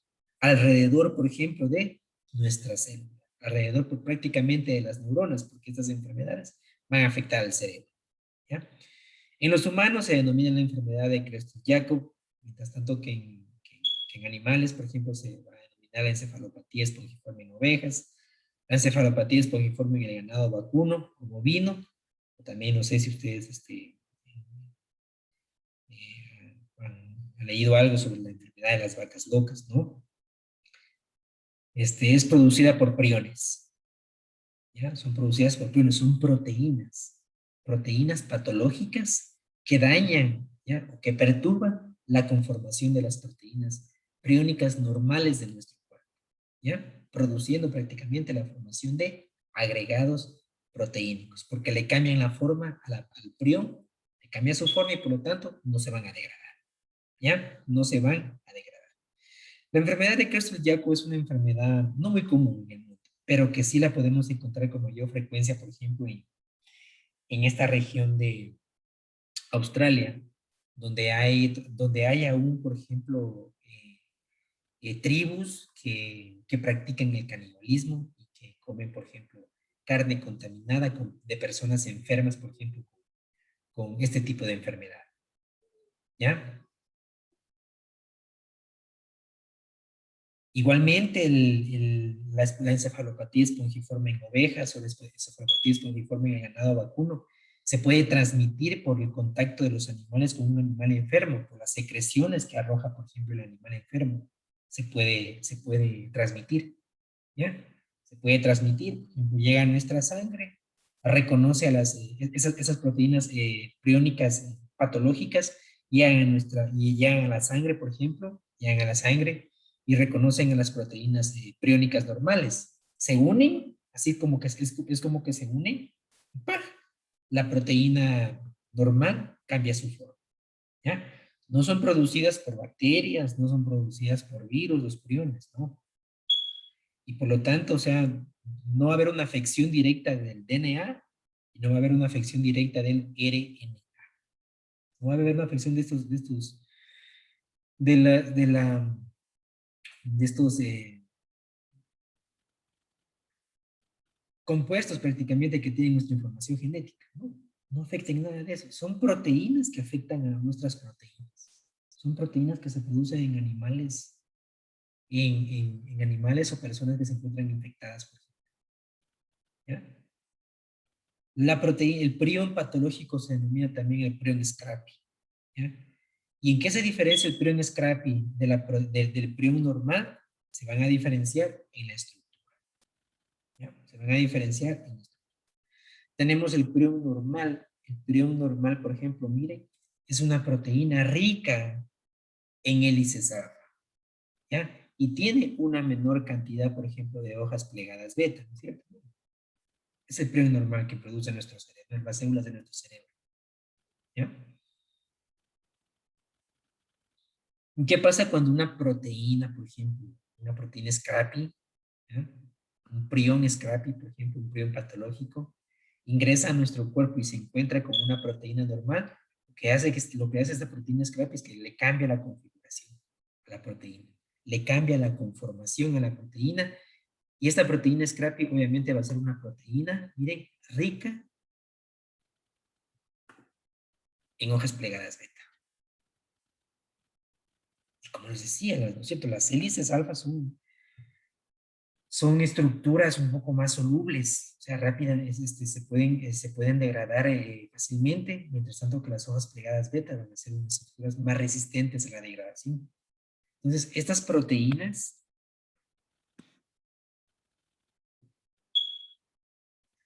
se empiezan a agregar alrededor, por ejemplo, de nuestras células, ¿ya? Alrededor de nuestras células. Tenemos aquí nuestra célula, ¿ya? Y las proteínas se empiezan a agregar. Es como que forman, por ejemplo, ¿ya? Forman unas estructuras, unos agregados proteicos alrededor. Es como si una neurona, ¿ya? Forman unos agregados proteicos alrededor, por ejemplo, de las neuronas. Y por lo tanto, la célula va a llegar a morir, ¿no? Va a llegar a morir, ¿por qué? Porque no va a haber un perfecto intercambio gaseoso, no va a haber un equilibrio, ¿no es cierto?, en el intercambio, por ejemplo, de diferentes sustancias. Prácticamente esos agregados proteicos lo que van a hacer es aislar a nuestra neurona, ¿ya? Y se van muriendo poco a poco, produciendo los síntomas de la enfermedad de Creutzfeldt-Jakob, la encefalopatía espongiforme ovina o bovina, ¿ya? Son personas que pierden la noción del tiempo, son personas que prácticamente llegan a la locura, ¿no? Llegan a la locura porque, porque van perdiendo sus neuronas, ¿ya? Los animales igualmente, la enfermedad de las vacas locas. ¿Por qué se denomina enfermedad de las vacas locas? Porque estos animales poco a poco van perdiendo, por ejemplo, sus actividades, empiezan a atacar, por ejemplo, empiezan a atacar, por ejemplo, sin ningún motivo. Entonces van perdiendo poco a poco la noción del tiempo. Por eso se denomina enfermedad de las vacas locas, porque luego empiezan a babear en gran cantidad, empiezan a tener convulsiones, empiezan a revolcarse, por ejemplo. Los síntomas principales de estas enfermedades. ¿Por qué? Porque afecta a nuestro cerebro, afecta a nuestras neuronas, ¿producto de qué? Producto del cambio conformacional de una proteína, ¿ya? De una proteína. Otra enfermedad que puede estar, por ejemplo, relacionada o también clasificada dentro de las enfermedades priónicas o, o existe cambio conformacional de proteínas, por ejemplo, es el Alzheimer, ¿ya? No hay una causa principal, por ejemplo, de esta enfermedad. O sea, hay muchas hipótesis que determinan, por ejemplo, la aparición del Alzheimer. Condiciones genéticas, por ejemplo, la producción de una proteína endógena con un plegado erróneo, por ejemplo, ¿ya? Son algunas hipótesis que se están trabajando, por ejemplo, actualmente. Pero en la mayoría de pacientes con Alzheimer, que tuvieron Alzheimer, en los cortes histopatológicos que se realizaron en el cerebro de estos pacientes, por ejemplo, se ha visto, se ha visto que siempre existe una placa beta amiloide alrededor, por ejemplo, de las neuronas, ¿ya? Esta placa beta amiloide que se empieza a acumular, por ejemplo, alrededor de las neuronas. Entonces, ¿qué les pasa a las neuronas, por ejemplo? Por la presencia de esta placa amiloide mueren, ¿ya? Empiezan a morir. Porque no se va a producir, obviamente, también un excelente transmisión del impulso nervioso, no se va a producir, por ejemplo, un intercambio gaseoso entre la célula y el medio externo, un intercambio nutricional, ¿no es cierto? Un intercambio, por ejemplo, de sustancias tóxicas que producen las células durante su metabolismo celular, ¿no? Entonces, por eso se ha relacionado prácticamente a la placa beta amiloide con la enfermedad de Alzheimer, ¿ya? Por la presencia de este amiloide beta, ¿ya? Amiloide beta que se produce en los haces neurofibrilares principalmente, y encontramos esta placa beta amiloide, ¿ya? Esta placa beta amiloide está formada por una proteína amiloide beta que mide aproximadamente su peso molecular es de 4.3 kilodaltons, ¿ya? ¿Qué se produce? Como producto de la proteólisis de una proteína mayor. Esta proteína, empieza a agregarse, empieza a acumularse alrededor de las neuronas, produciendo prácticamente la pérdida de nuestras neuronas igualmente. Es igual que los priones prácticamente, ¿ya? Igual que los priones prácticamente. Y lo mismo sucede, ¿no? O sea, hay una transformación de esta pequeña región, de esta proteína mayor, en donde, por ejemplo, lo normal sería que esta región sea, por ejemplo, una región rica en hélices alfa. Pero al momento que cambia su conformación, cambia la configuración de la proteína, esta pequeña proteína, producto de la degradación de una proteína mayor, va a ser una proteína, por ejemplo, rica en hojas plegadas beta. Y es la razón por la cual no se va a llegar a solubilizar, ¿ya? Y por lo tanto, es más propensa a autoagregarse, ¿ya? Autoagregarse. Forma agregados proteínicos, por ejemplo, alrededor de nuestras células, ¿ya? Hay estudios que determinan que el gen de la apolipoproteína E tiene que ver con la aparición, por ejemplo, del Alzheimer. El gen de la apolipoproteína E, ¿ya? En la población se han encontrado tres variantes de este gen, ¿ya? Tres variantes de este gen. Y la tercera variante del gen, por ejemplo, la población que contiene la tercera variante del gen, es la población que si se encuentra, por ejemplo, esta variante, a un futuro, por ejemplo, esa persona puede sufrir, por ejemplo, de la enfermedad de Alzheimer. Hay muchos estudios que determinan la presencia de esta variante, por ejemplo, del gen de la polipoproteína E en la aparición de la enfermedad de Alzheimer. Y se lo puede utilizar como un marcador, por ejemplo, específico para llegar a determinar, por ejemplo, si una persona puede llegar a tener Alzheimer, digamos, de aquí en un futuro. ¿Ya? De aquí en un futuro. ¿Ya? Esta polipoproteína E es el mediador potencial de la transformación conformacional de esta proteína mayor, de este amiloide beta, ¿ya? Produciendo prácticamente la enfermedad. Sí. Pero como les explico, como les digo, no hay realmente un origen, no hay una causa principal de la aparición del Alzheimer. Lo que sí hay, obviamente, es que todos los pacientes con Alzheimer, que tuvieron Alzheimer, en los cortes histológicos, se puede apreciar alrededor de las neuronas, por ejemplo, esta placa beta amiloide, ¿ya? Esta placa beta. ¿Ya? Las talasemias son otro grupo, por ejemplo, de enfermedades en donde está alterada la conformación prácticamente de las proteínas. Y las talasemias pueden ser talasemias alfa o talasemias beta, ya que depende de donde se encuentre el daño. Y las talasemias, obviamente, van a estar dañadas las hemoglobinas, ¿ya? Tanto la cadena alfa o la cadena beta. Entonces, dependiendo está dañada la cadena beta, se denomina talasemias beta. Si está dañada la cadena alfa, se denomina talasemias alfa, ¿ya? Entonces, las cadenitas, por ejemplo, de la hemoglobina son las que están alteradas y un cambio conformacional de estas estructuras de las cadenas de la hemoglobina, ¿ya? ¿Por qué? Porque aquí lo que va a estar afectado es una chaperonina, la HCP60 creo que es. La HCP60 es la que va a estar afectada, por ejemplo, esta chaperonina. Recordemos la chaperonina, ¿cierto? Las chaperonas, todas lo que hacen es proteger a las regiones hidrofóbicas. Entonces, por lo tanto, en los eritrocitos, en las hemoglobinas, al estar alterada esta chaperonina, no va a proteger las regiones hidrofóbicas y por lo tanto estas regiones hidrofóbicas van a actuar como una región pegajosa, ¿ya? Entonces, esta región pegajosa, si se encuentra, por ejemplo, con otra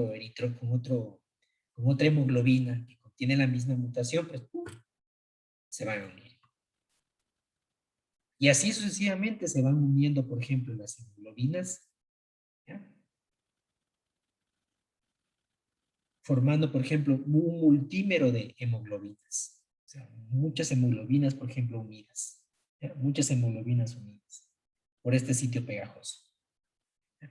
Y esos multímeros de hemoglobina, por ejemplo, se empiezan a agregar y esa agregación es lo que trae efectos tóxicos sobre los eritrocitos, causando la muerte rápidamente de este tipo de células. Y por lo tanto no van a cumplir su función específica, que es el transporte de oxígeno. El principal tratamiento de las talasemias principalmente es, por ejemplo, la transfusión de sangre. La transfusión de sangre, ¿ya? La transfusión de sangre, por ejemplo, cada cierto tiempo, ¿ya? Para cambiar, por ejemplo, los eritrocitos que se están produciendo, o los eritrocitos obviamente que tienen normales y que pueden cumplir la función de transportar el oxígeno a nuestro cuerpo. ¿Ya? Entonces, miren ustedes que prácticamente la forma es lo que determina la función de la proteína. La forma es lo que determina la función de la proteína. Si la forma se encuentra alterada, la función igualmente de la proteína va a estar alterada. ¿Ya? Va a estar alterada. ¿Ya? ¿Alguna pregunta?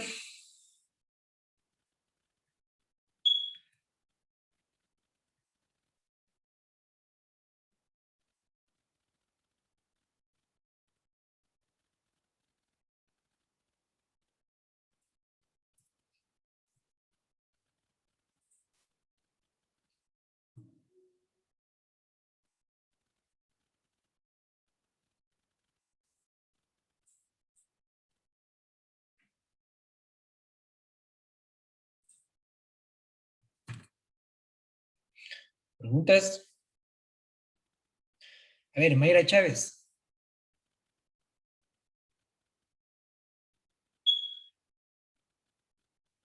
Mayra Chávez, la una. Mayra Chávez, las dos.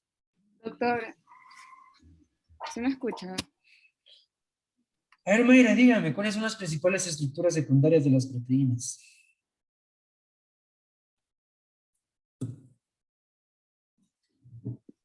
¿Me podría repetir, por favor? ¿Cuáles son las principales estructuras secundarias de las proteínas?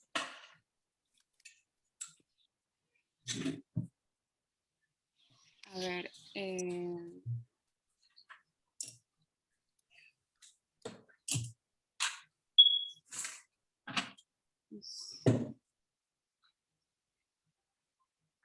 serían los puentes de hidrógeno.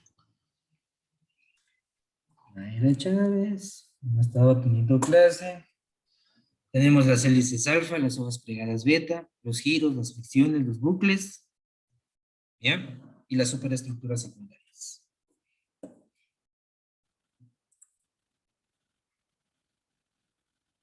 Brian Kaiser. Sí, sí, bioquímico.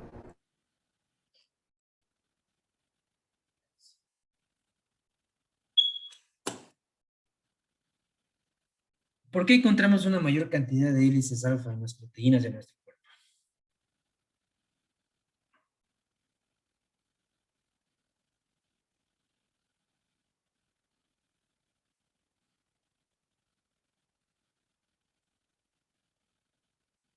Creo que era porque son más hidrosolubles. Si no estoy mal. ¿Ya? Decíamos que las cadenas alfa son más estables. ¿Ya? Las cadenas, las hélices alfa diestras principalmente van a ser más estables. Y obviamente van a ser más, igualmente van a ser solubles. O sea que en cualquier momento, si la proteína está mal, pues rápidamente ingresa, se puede degradar. Rápidamente las proteasas cortan el sitio específico, y las degrada. ¿Ya?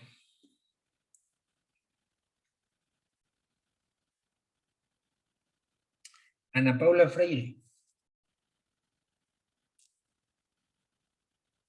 Sí, doctor.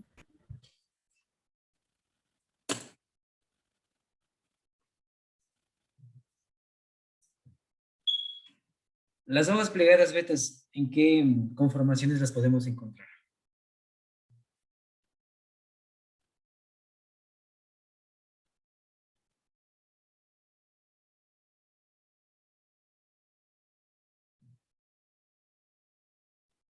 Sería de forma paralelas y ¿Ya? antiparalelas. Y antiparalela. Muy bien. Forma paralela y en forma antiparalela. Vamos a encontrar las hojas plegadas betas. Alfredo Ventimilla.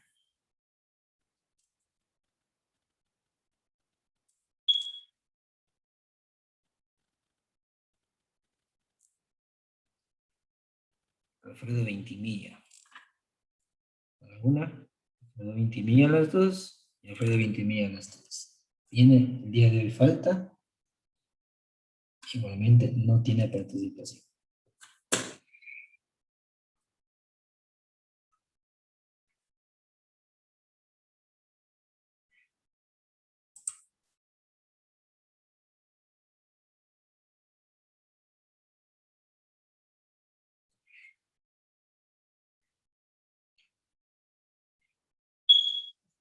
Carla Almeida.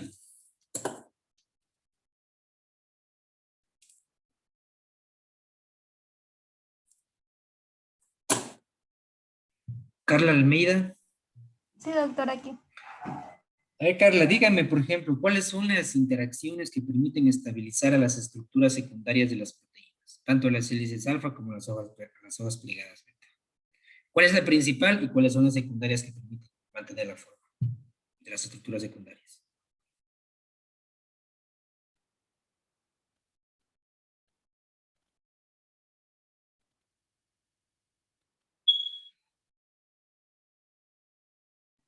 Me dijo mantener las formas. Sí, estabilizar las formas. Ah, los puentes de hidrógeno, ¿no? Los puentes de hidrógeno ya son los principales. ¿Y cuáles ¿Sí son me los? escucha? Sí, sí. Las fuerzas de Van der Waals. ¿Ya? ¿Qué más? Mm,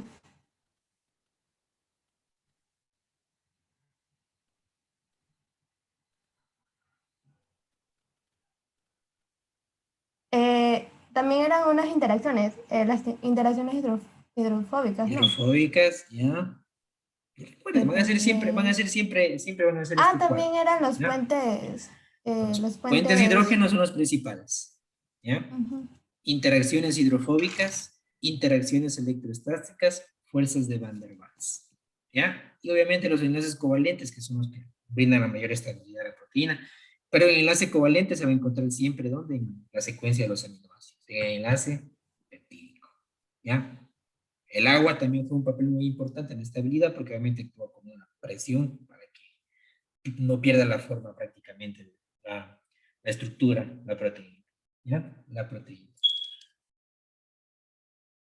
Gracias, Carla.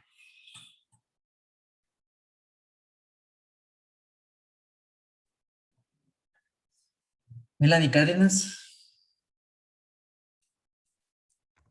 Dígame, doctor.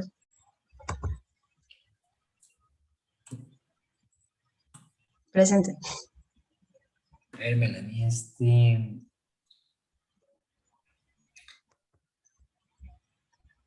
¿por qué en los giros, en las flexiones, en los giros, en las flexiones, en las torsiones, encontramos prolina y glicina?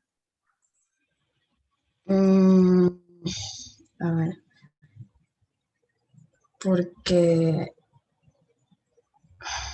mm, o sea, a mí me acuerdo que, o sea, la prolina y la glicina esas no iban a estar en las otras estructuras. eh, y, Está como medio tibio, a ver. Sí, sí, sí, usted puede, dele, a ver. Está como medio tibio, sí, pero está por ahí. o sea, esos de ahí no tienen la configuración de la mayoría de los aminoácidos. Ah, exactamente. Ya, eso. No tienen la configuración de la mayoría de los aminoácidos. Es decir, no están, por ejemplo, la glicina tiene como grupo R un hidrógeno. Mientras tanto que la prolina no tiene un grupo R porque el grupo R se cicla con el grupo amino y forma un aminoácido. Eso principalmente. ¿Ya? Gracias, Melanie.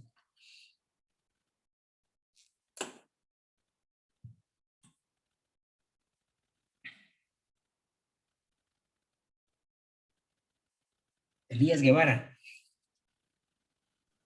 Bioquímico, muy buenas tardes.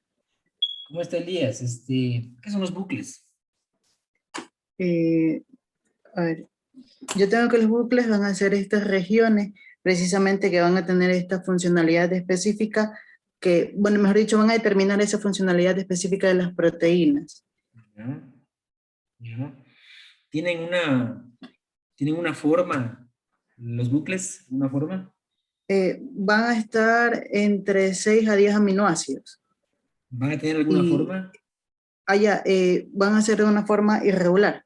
Ya, exactamente. Ya los bucles son regiones formadas con 6 o 10 aminoácidos que no tienen una forma regular. Siempre va a estar cambiando la forma, por ejemplo, de estos sitios.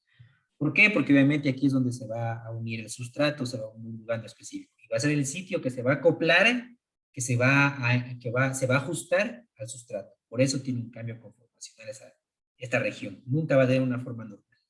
Siempre va a estar cambiando. ¿Ya?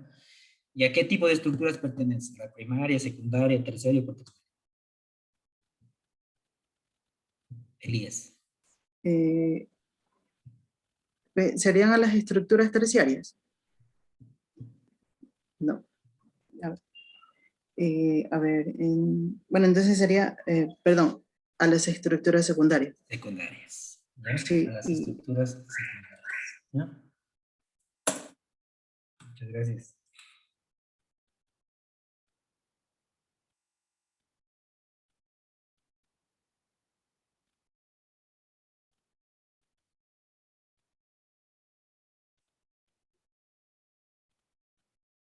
Daniela, al lado. Buenas tardes, doctor. Daniela Alvarado. Ariel. ¿Qué es la estructura terciaria?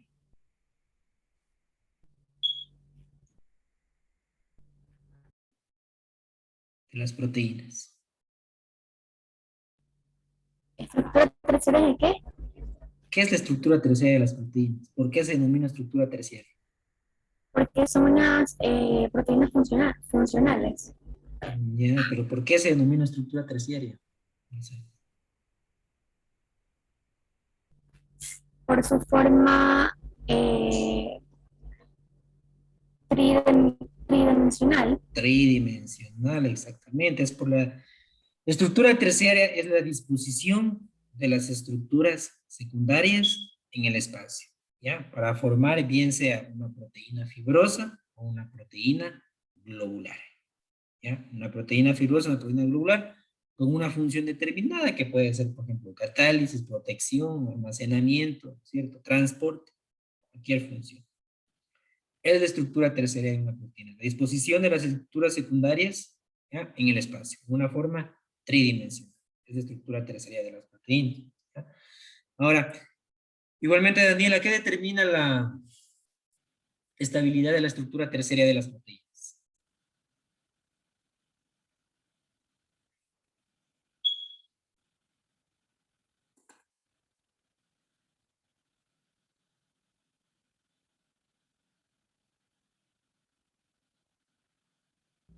Los dominios, doctor.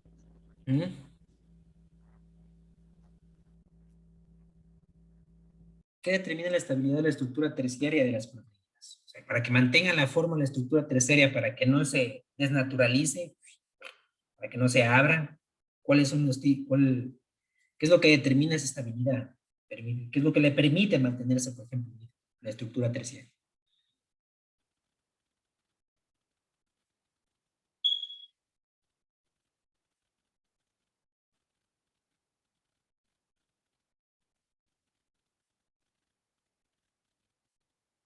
Yo creo que sería porque se necesitan de dos complejos, si no me equivoco, que de esta manera se van a unir a la proteína.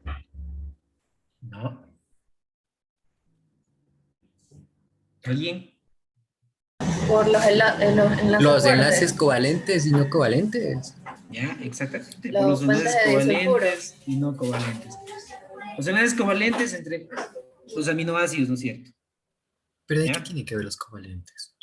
Los covalentes en los aminoácidos. O sea, los aminoácidos van a estar unidos por enlace covalente. O sea, y si no existe un enlace covalente, pues obviamente los aminoácidos estuvieran rompiéndose. Por eso es un enlace fuerte, un enlace coplanar, un enlace robusto, tipo doble, el enlace covalente entre los aminoácidos.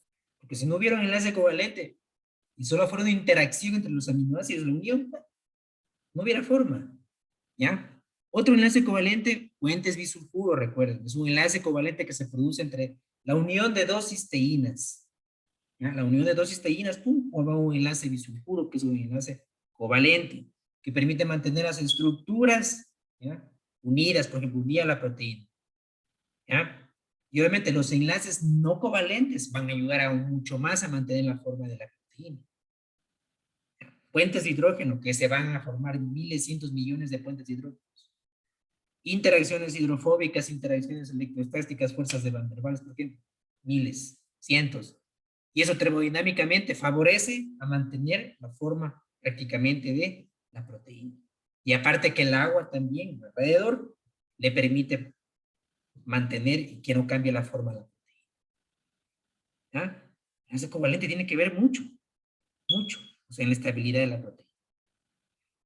Las otras, los enlaces no covalentes, obviamente, como son cientos, miles, millones de interacciones, pues va a ayudar también a ¿Qué mantener. pasaría si en vez de o sea, para que mantenga la forma tiene que estar un enlace covalente y un no covalente, o dos covalentes y dos no covalentes? No. El enlace covalente siempre se va a dar en la unión de los aminoácidos, para que mantengan unidos los aminoácidos y no se desprendan, por ejemplo, no se suelten. Ya es un enlace muy fuerte. ¿Ya? Normalmente solamente ciertas peptidasas. Las peptidasas son enzimas proteolíticas. Las peptidasas reconocen el enlace peptídico en una región determinada y ¡boom! Rompen, por ejemplo, ese enlace. Solamente ahí pueden romper el enlace. ¿Ya? O sea, Se podría decir de que la única manera de que se creen nuevas proteínas es rompiéndolas y haciéndolas chocar. mm, a ver, no te entiendo.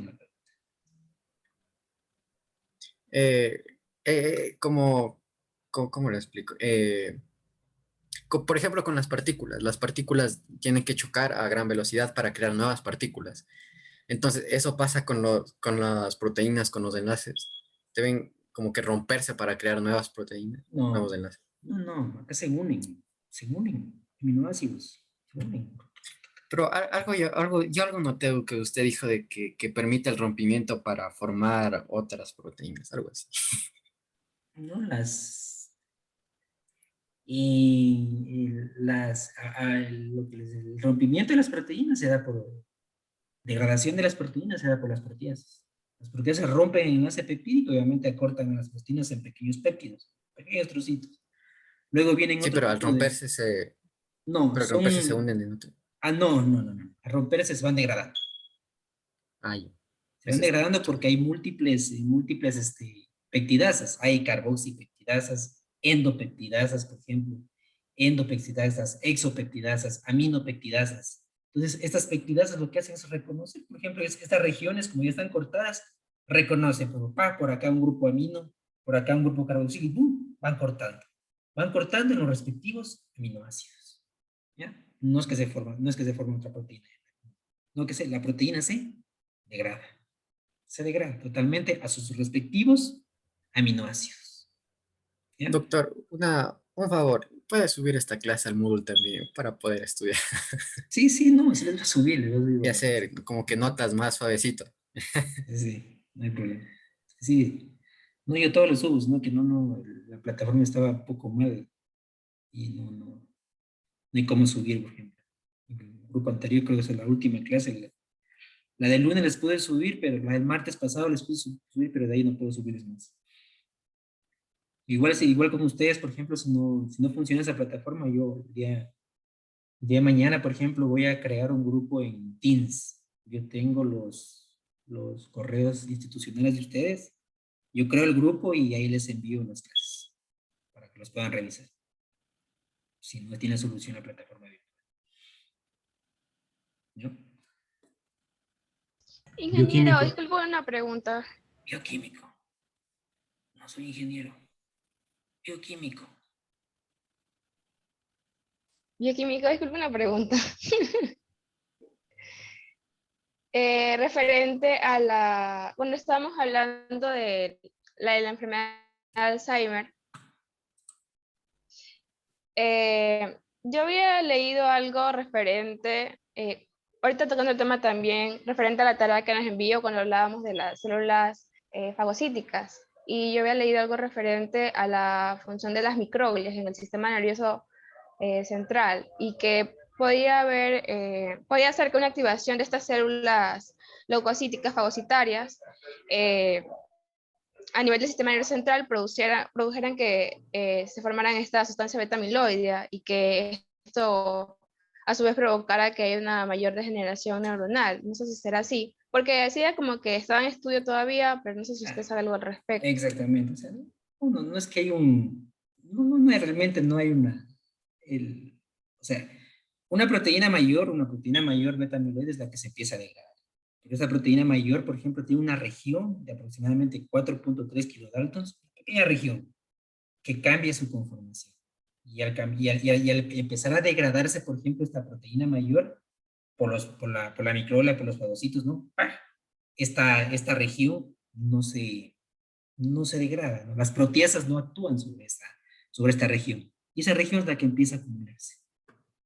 Es la región que empieza a autoagregarse ahí alrededor de la neurona. Y sí, o sea, es el motivo por el cual la proteína, obviamente, la van a degradar las células fagocíticas. Sí.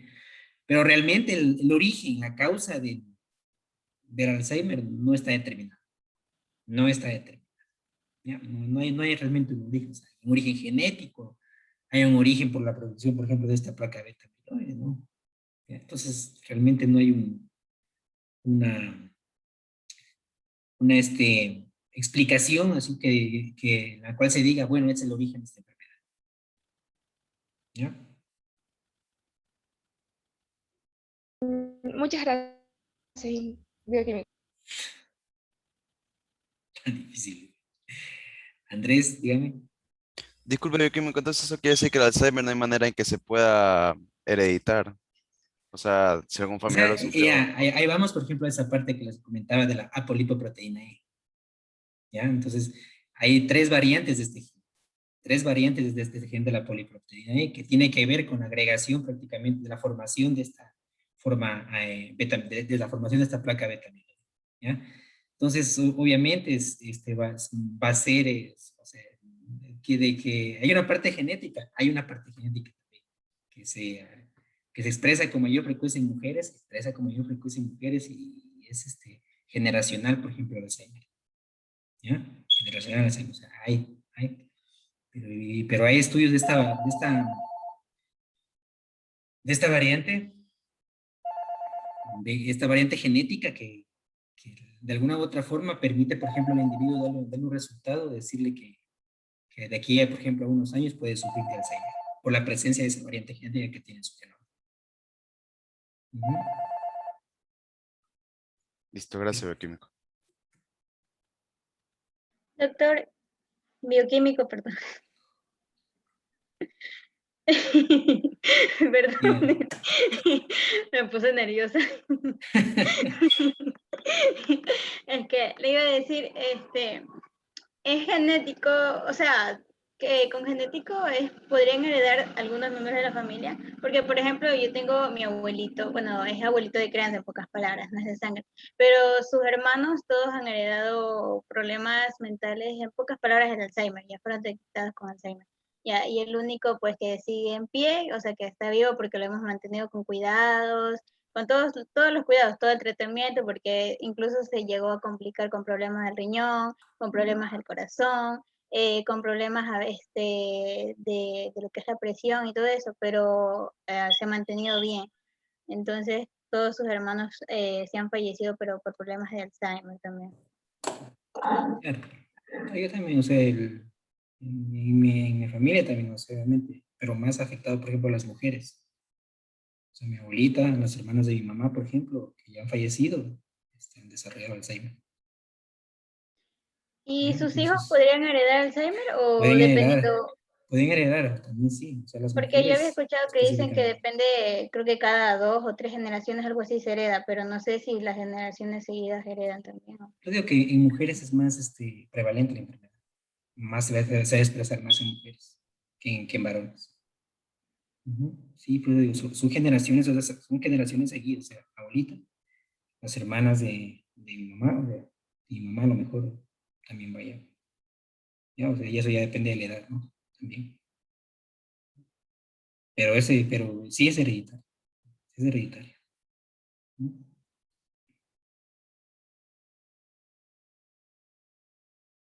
Bueno, pero aquí lo que importa es el cambio conformacional de la proteína, de esa placa, de esa beta amiloide, de esa región, que cambia su conformación y se empieza a agregar.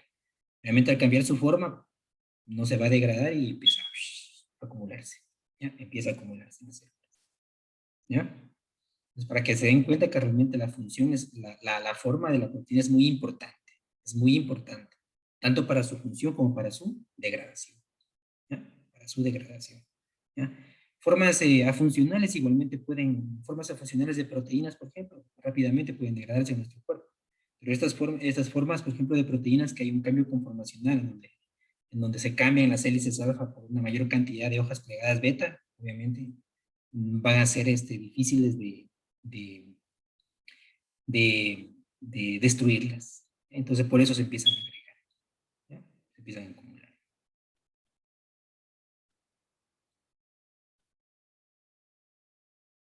Dígame, Alexander. Digamos, bioquímico, en este caso, al saber que algunos de nuestros familiares sufrían de Alzheimer, digamos, uno saber que ya viene con eso, pues, ese que se puede Ujú. ser hereditario y demás, uno puede evitarlo por medio de, digamos, una buena alimentación o cosas así, o por el hecho de las Claro, o sea, proteínas, o... sí, exactamente, o sea, se puede llegar incluso bueno, haciendo una secuenciación genética, pues obviamente puedo llegar a saber si es que puedo yo tener Alzheimer, por ejemplo, de aquí a algunos años, ¿no?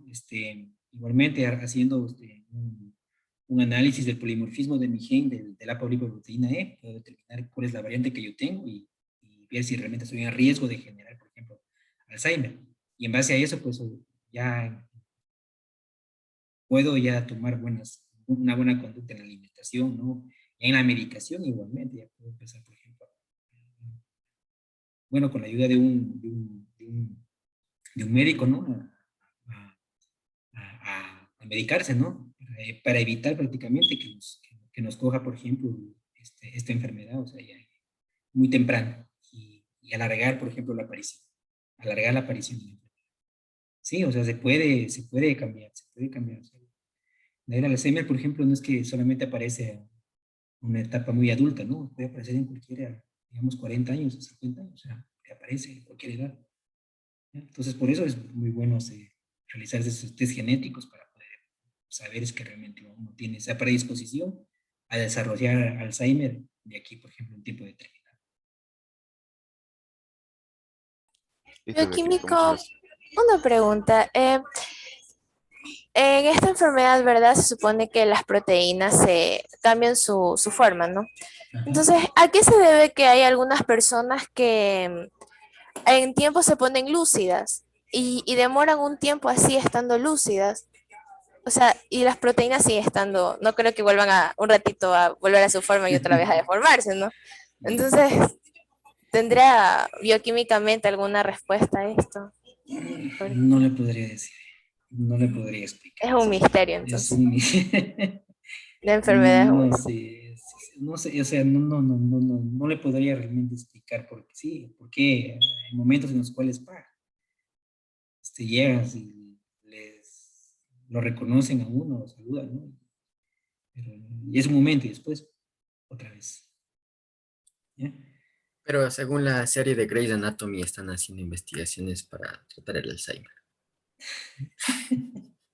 Sí, o sea, la serie de Grey's Anatomy es una serie que recoge información científica verdadera para hacer sus capítulos. ¿Sí?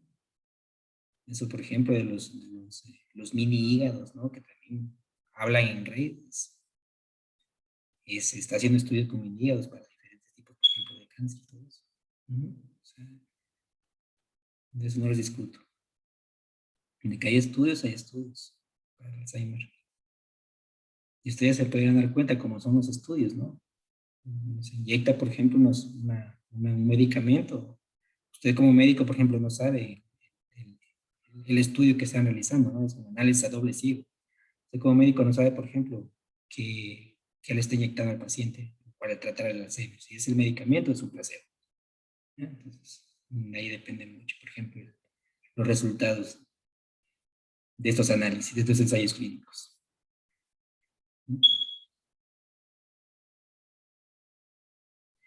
Listo, mañana continuamos con la siguiente parte. Creo que Bioquímico. nosotros... Dígame. Una cosita, lo que pasa es que la semana pasada algunos compañeros no pudimos dar la lección. ¿Se acuerda que nos hizo escribir el nombre aquí Sí, para sí. tener respaldo? Sí, igual yo puedo subir notas hasta 31 de julio, creo. Entonces, pasamos el examen y yo les tomo lección a los que no pudieron. Listo, No bioquímico, pudieron. gracias. Sí.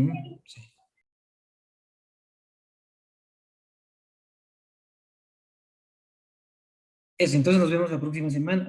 Próxima semana. El día de mañana, ya, a las 3 de la tarde, para continuar con la última parte de lo que son proteínas, ¿no? Y hasta ahí quedaríamos con esta segunda unidad. Con ustedes tenemos la prueba el día miércoles. ¿Ya? El día miércoles tendremos la prueba. Química, en la prueba incluiría todo lo que estamos viendo hasta ahorita, esta proteína. Hasta ahora, hasta proteínas. Sí, Sí, todo. ok. Gracias. Ya. Listo. Entonces los dejo. De mañana continuamos con la siguiente parte. Mayra, bueno. Ya, Por listo, favor. entonces nos vemos la próxima semana. ¿Ya? Hasta mañana, hasta mañana. O sea, sí, Hasta mañana. Pase bien, bioquímico. Chao. Ave María y al examen nomás. Hasta mañana. Gracias. Muchas gracias, bioquímico, cuídese. Hasta luego, pues sí, muchas gracias. Gracias. Hasta luego.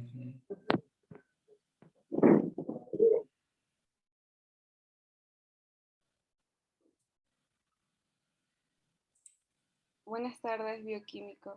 Mm, O sea, sí. todavía están dos personas ahí, pero bueno. Lo que pasa es que yo le iba a explicar de que se lo prometo que está... ¿Sí me escucha? Sí, sí, dígame. Ya, yo se le prometo que estaba prestando atención en clases. Es más, o sea, puedo, si me permite un ratito, hasta le puedo compartir la pantalla que, o sea, yo mientras usted va hablando, yo voy anotando, anotando. Y es bueno, esto es de la anterior clase, pero esto sí es de, digamos, de hoy día.